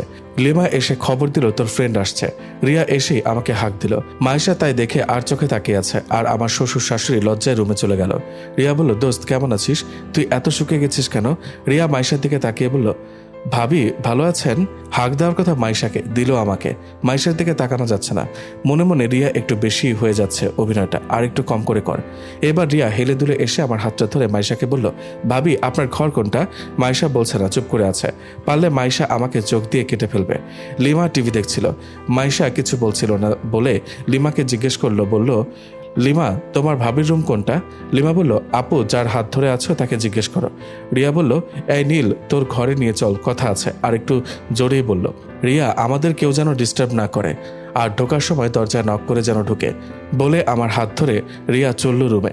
রিয়ার বাচনভঙ্গি দেখে মনে হলো খাল কেটে কুমির আনলাম। রিয়া আর আমি রুমে বসে আছি। মাইশা দরজা দিয়ে মাঝে মাঝে উঁকি ঝুঁকি মারছে। আমি বললাম, রিয়া তুই অভিনয়টা বেশি করে ফেলছিস। রিয়া বলল, আচ্ছা তোর বউ দেখতে মাশাআল্লাহ অনেক সুন্দর, ঠিক তোর সে সাদিয়ার মতো। রিয়া বলল, আচ্ছা তুই এখন বলতো কেন ডিভোর্স দিতে চাস? নীল বলল, দেখ রিয়া, হয়েছিস তো ফর্সা, কালো বা শ্যামলা মেয়েদের কষ্ট বুঝবি কি করে? আমি সাদিয়াকে খুব কাছ থেকে দেখেছি, ওর কষ্টগুলো উপলব্ধি করেছি। তা এখন কি করবি? আমি জানি মাইশা দেখতে শুনতে অনেক ভালো। আমি ডিভোর্স দিয়ে দিলে যে কোনো ছেলে মাইশাকে একবার দেখলে পাগল হয়ে যাবে বিয়ের জন্য। কিন্তু মাইশার চরিত্রে যে কালো দাগ পড়ে যাবে সেটার কি হবে? আমি এত কিছু জানি না। আমি মাইশাকে ডিভোর্স দিয়ে কালো মেয়ে বিয়ে করব। এতে করে তোরা 4 জন মানুষ কষ্ট পাবি, মাইশা, তুই, সাদিয়া আর যাকে বিয়ে করবি। কেমনে কষ্ট পাবো? আল্লাহ মাথা দিছে ভেবে দেখ। তুই যদি ফোনে এসব বলতি আমি কোনোদিন আসতাম না। 3 ঘন্টা পর নীল বলল, রিয়া তুই নাকি চলে যাবি? লিমা বলল, চলে যাব কেন?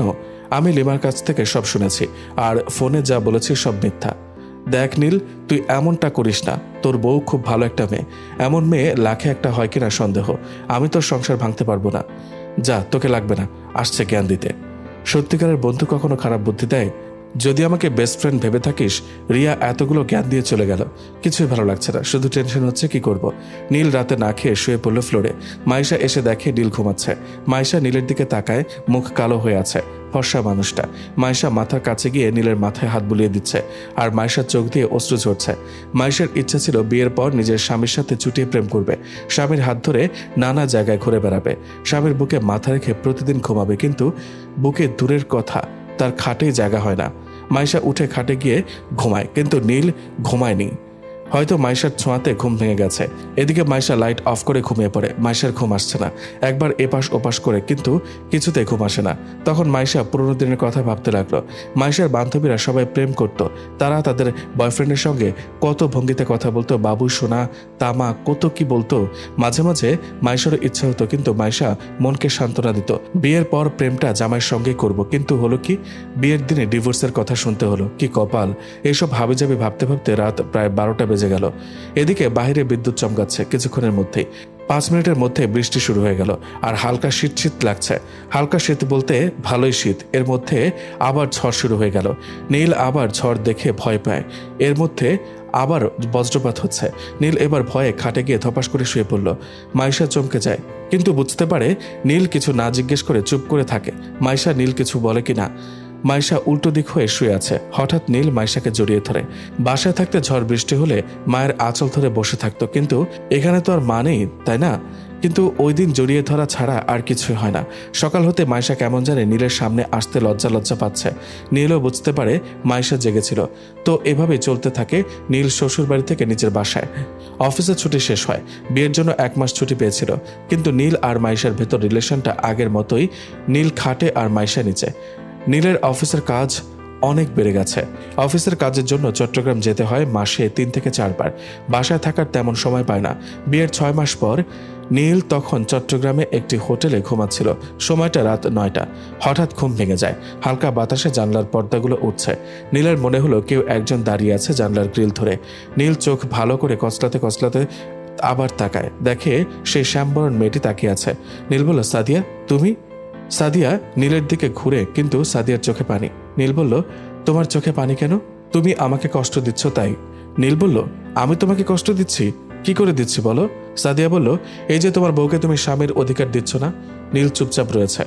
সাদিয়া বলল, নীল, বেঁচে থাকতে তো আমার কথা রাখো নাই, প্লিজ আমার কথা এইটা রাখো। তুমি মাইশাকে মেনে নাও। মাইশা খুব ভালো মেয়ে, আর ও দেখতে ফর্সা, আমি কালো, এটাই পার্থক্য। তুমি ওকে কষ্ট দিলে আমি কষ্ট পাবো, ওকে ভালো রাখলে আমি ভালো থাকবো। নীল কিছু বলতে যাবে, হঠাৎ কলিং বেলটা চেঁচিয়ে ওঠে। দরজার দিকে তাকায় নীল। দেখো সাদিয়া। সাদিয়ার দিকে তাকাতে দেখে সাদিয়া নেই। নীলের খুব রাগ হয়। কে এই অসময় কলিং বেল টিপল? দরজা খুলে দেখে নীলের বস। বস বলল, বিরক্ত করলাম কি? নো স্যার, ভেতরে আসেন। না, আসলে ঘুম আসছে না। আপনার কাছে কি ঘুমের ট্যাবলেট হবে? সরি স্যার, নেই। It's okay. বস চলে গেল। নীল রুমে এসে ইচ্ছা মতো বসকে গালাগাল দিতে লাগলো। একা একা সকাল হতে বিছানায় শুয়ে সিদ্ধান্ত নিল মাইশাকে মেনে নিবে, না হলে সাদিয়া কষ্ট পাবে। তাই উঠে ফ্রেশ হয়ে বের হলো শপিং করতে মাইশার জন্য। শপিং করা শেষ হলে নীল ফোন দেয় শ্বশুর বাড়ি। ফোন দিয়ে জানে মাইশার কি কি পছন্দ খেতে, কি খেতে বেশি পছন্দ করে, সেই অনুযায়ী কেনাকাটা করে। নীল পরের দিন দুপুরে বাসায় ব্যাক করে। নীলের 2 হাতে অনেক জিনিসপত্র। দুপুরের খাবার খেয়ে সবাই নীলের রুমে আসে। নীল কিছুটা অবাক হয় সবাইকে নিজের রুমে দেখে, আবার সবার মুখে মুচকি মুচকি হাসি। নীল কিছু বুঝতে পারছে না, তাই নীল জিজ্ঞেস করলো, বাবা মা, হঠাৎ তোমরা আমার রুমে এই সময়? বাবা বলল, তোর রুমে আসা কি আমাদের বারণ? না, কিন্তু সবাইকে দেখি খুশি খুশি মনে হচ্ছে। মা বলল, মনে হবে না, আমরা অনেক খুশির। খবরটা শুনে তো খুশি, অনেক খুশি হবি। কি কি হয়েছে বলো তো? তুই বাবা হতে চলেছিস। নীল গম্ভীর হাসি দিয়ে বলল, মা তোমরা মজা করছো? বাবা বলল, আরে পাগল ছেলে না, বিশ্বাস না হলে তো ডাক্তার আঙ্কেলকে ফোন দিয়ে জিজ্ঞেস কর। তখন নীলের মুখ থেকে হাসি বিলুপ্ত হয়ে গেল। নিমিষে মুখটা কালো রূপ ধারণ করলো। মাইশার হাসিটাও বিলীন হয়ে গেল। বড় কোনো বিপদের সংকেত পাচ্ছে মাইশা। বাবা মা যাই বলল, শুধু চাপা হাসি দিয়ে গেল। বাবা মা চলে যাওয়ার পর নীল মাইশাকে জিজ্ঞেস করে, নীল, এই বাচ্চা কার? ছি ছি মাইশা, তুই এত খারাপ। মাইশা বলল, আপনি এসব কি বলছেন? আমার পেটে আপনার বাচ্চা। তোর আর আমার মধ্যে তো তেমন কোনো সম্পর্কই হয়নি, তো বাচ্চা আসে কোথা থেকে? নীলের প্রশ্ন হলো, আমাদের মধ্যে শারীরিক সম্পর্ক হয়নি, তো বাচ্চা আসলো কোথা থেকে? কিন্তু মাইশা বলল, আপনি যা ভাবছেন তা সম্পূর্ণ ভুল। আমাদের মধ্যে কয়েকবার শারীরিক সম্পর্ক হয়েছে। আর আমি জানি না? দেখ মাইশা, আমি চেয়েছিলাম আগের সবকিছু ভুলে নতুন করে সবকিছু শুরু করতে, কিন্তু মাঝখান থেকে তুই এমন করলি আমার ভাবতেও কষ্ট হচ্ছে। তোর মতো মেয়ে, আরে আমি তো তোকে ডিভোর্স দিতেই চেয়েছিলাম, তুই শুধু একবার বলতি। সত্যি আমার ভাগ্যটাই খারাপ। মাইশা কিছু বলবে, কিন্তু তার আগে নীল মাইশাকে থামিয়ে বলল, চুপ, আর একটা কথা বলবি না, তোর কথা আমি শুনতে চাই না। বলে নীল বের হয়ে গেল বাসা থেকে। এই কথা বাবা মায়ের সাথে কেমনে শেয়ার করবে? কিন্তু নীল যতদূর জানে মাইশা এমন মেয়ে না, কিন্তু তারপরেও কি করে সম্ভব? নীল মাথায় প্রেশার দিল, মনে করার ট্রাই করছে কখনো কিছু করছে কিনা, কিন্তু না, নীল কিছু করে নাই। নীল আরিফকে ফোন দিল, দেখা করতে বলল। কোনো বিপদে পড়লেই একমাত্র আরিফ ভাই, কিন্তু আরিফ বলল বাসায় আসতে। বাসায় গেল নীল। আরিফ বলল, আরে নীল ভাই আজই আসলেন চট্টগ্রাম থেকে, এর মধ্যে কি হলো এত ইমার্জেন্সি? এর মধ্যে আরিফের বউ মানে ভাবি এসে বলল, নীল ভাই কেমন আছেন? ভাবি বেশি ভালো নেই। আরিফ বলল, কেন, কি হয়েছে? নীল সব বলে দুজনকে খুলে। সব কথা শুনে আরিফ আর ভাবি থ মেরে বসেছিল, কি বলবে নীলকে বুঝতে পারছে না। তারপরও আরিফ ভাই নীলকে বলে, তোমার মনে হয় কোথাও ভুল হচ্ছে, আর এটাও হতে পারে ডাক্তারের ভুল। তুমি ভালো কোনো হসপিটালে টেস্ট করাও মাইশাকে, ভুল হতে পারে। নীল বলল, কিন্তু মাইশা তো বলছে ও শারীরিক সম্পর্ক করছে আমার সাথে, কিন্তু আমি তো করি নাই। আরিফ ভাই বলল, আগে তুমি টেস্ট করাও, তারপর জানা যাবে। নীল কিছুটা ভরসা পেল হয়তো টেস্টে ভুল আছে, তাই নীল পরে মাইশাকে নিয়ে হসপিটালে গেল টেস্ট করাতে। ডাক্তারি অনেক পরীক্ষা নিরীক্ষা করার পর এবার রিপোর্ট বের হবে। মাইশা আর নীল বসে আছে রিপোর্টের জন্য। নীল আল্লাহ আল্লাহ করছে যাতে আগের রিপোর্টটা ভুল প্রমাণিত হয়। খুব উত্তেজনা নিয়ে বসে আছে নীল। এমন সময় নার্স এসে বলল, মাইশা আক্তার মালিহাকে। কিন্তু নীল দৌড়ে এগিয়ে গেল। নার্স ভয়ে চমকে গেল আর বলল, আপনি মাইশা, আপনি তো ছেলে, আপনি তো। নীল বলল, আমি ওনার স্বামী, যা বলার আমাকে বলেন। নার্স বলল, ও আচ্ছা তাই বলেন, এই যে রিপোর্ট, আর আপনার স্ত্রী প্রেগনেন্ট নন।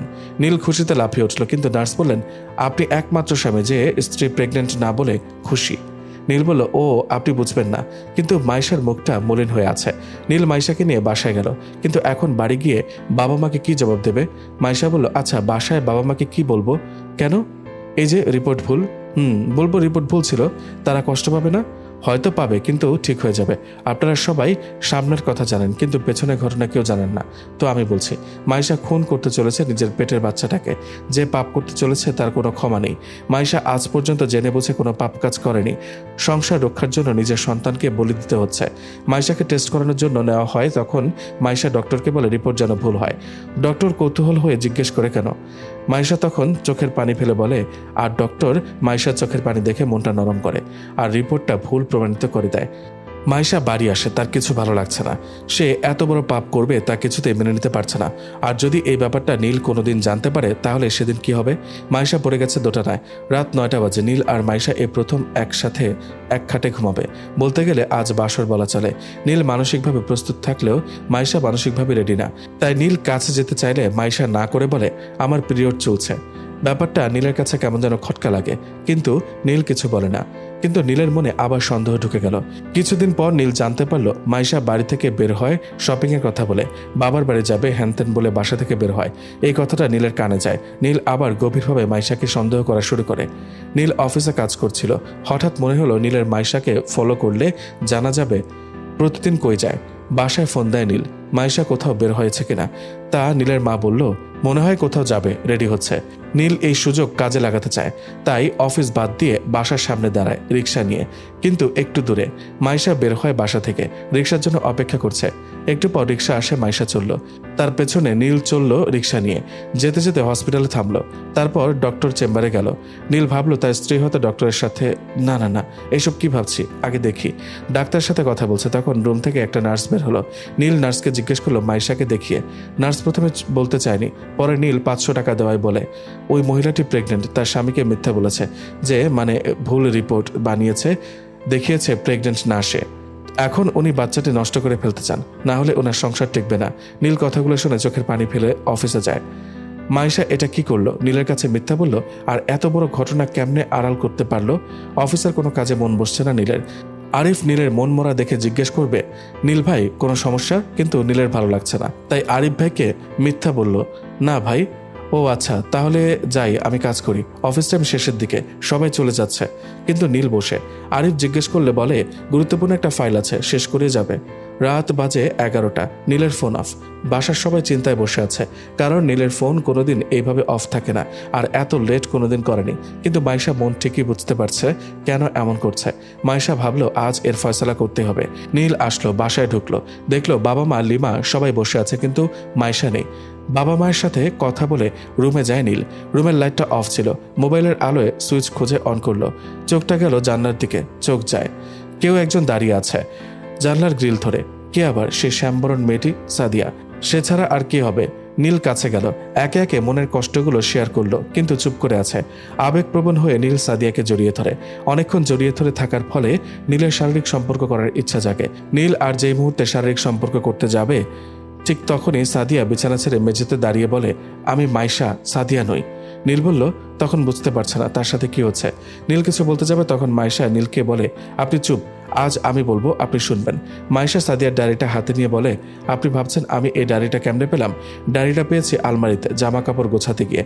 আপনি যখন অফিসে থাকতেন তখন আমি ডায়েরিটা পড়তাম। সাদিয়া নামে একটি মেয়ে ছিল, দেখতে শ্যামলা ছিল। আপনি তাকে অনেক ভালোবাসেন, কিন্তু ওনার বিয়ে আর মরার পর উনি আপনার ভ্রম ছিল অনেক দিন, যার জন্য অনেক মানুষ আপনাকে পাগল বলতো। মাঝে মাঝে সাদিয়া আসতো আপনার সামনে কল্পনা হয়ে। কবে কবে আসছে সেটা আবার ডায়েরিতে লিখে রেখেছেন। সাদিয়া আর আমার ফেস এক, কিন্তু উনি শ্যাম ছিল, আমি ফর্সা। কিন্তু ডায়েরিটা পড়ে একদিন ইচ্ছা হলো আমাদের চেহারা যখন এক, দেখি না মেকআপ করে সাদিয়া হয়ে। তাই লিমার কাছ থেকে মেকআপ বক্স এনে মেকআপ দিয়ে সাদিয়ার মতো হয়ে যায়। ডায়েরিতে একটা ছবি ছিল সাদিয়ার। আপনি অফিস থেকে আসেন আর আজকের মতো করে আমার সাথে শারীরিক সম্পর্ক করেন। আমি বাধা দিতে চেয়ে পারি নাই, আর তখন আমি কোনো পদ্ধতি ইউজ করতে পারি নাই। সেখানেই শেষ না। তারপর কিছুদিন পর আবার এমন করি, তারপর আবার এইভাবে কয়েকবার এমন করি। কিন্তু ভাবছিলাম আপনি বুঝতে পারবেন, কিন্তু না, বুঝতে পারলেন না। সাদিয়ার জন্য আপনি পাগল ছিলেন, কিন্তু আমিও নারী, ভালোবাসা পেতে কার না ইচ্ছা হয়। যদি আমার ভুল হয় আপনি যা শাস্তি দেবেন আমি মাথা পেতে নিব, কিন্তু যদি ডিভোর্স দিতে চান আমিও তাতে রাজি, কারণ আমি অপরাধ করেছি। নীল কিছু বলছে না, চুপ করে বসে আছে, কারণ না জেনে ভুল করে ফেলেছে নীল। বিছানায় বসে থাকা নীল হাত দিয়ে মাইশাকে কাছে ডাকলো, আর মাইশা কাছে আসতেই নীল মাইশাকে জড়িয়ে ধরে আর বলে, আমার ভুল হয়ে গেছে, আমি না জেনে না বুঝে তোমার ওপর মিথ্যা দোষ চাপিয়ে দিতে চাইছিলাম। মাইশা বলল, আপনার কোনো দোষ নেই, কোনো ভুল নেই। নীল বলল, আপনি না, তুমি বলবা। নীল মাইশার চোখের পানি মুছে দিতে দিতে বলে, তোমাকে আর কাঁদতে হবে না ইনশাল্লাহ, আমি তোমার আদর্শ স্বামী হয়ে দেখাবো, বলে কপালে একটা ভালোবাসার স্পর্শ এঁকে দেয়। মাইশা বলল, আমার লজ্জা করে। নীল বলল, ওরে আমার লজ্জাবতী রে। ও একটা কথা, আমরা তো বাবা মা হতে চলেছি। মাইশা বলল, কিন্তু একটা কথা। নীল বলল, কি? আমি না কোনো প্রেম করি না, খুব ইচ্ছা তোমার সাথে প্রেম করব। চলো না আমরা প্রেম করি। আচ্ছা চলো পার্কে যাই, আজ সারাদিন ঘোরাঘুরি হবে, বলে দুইজন বের হলো প্রেম করতে।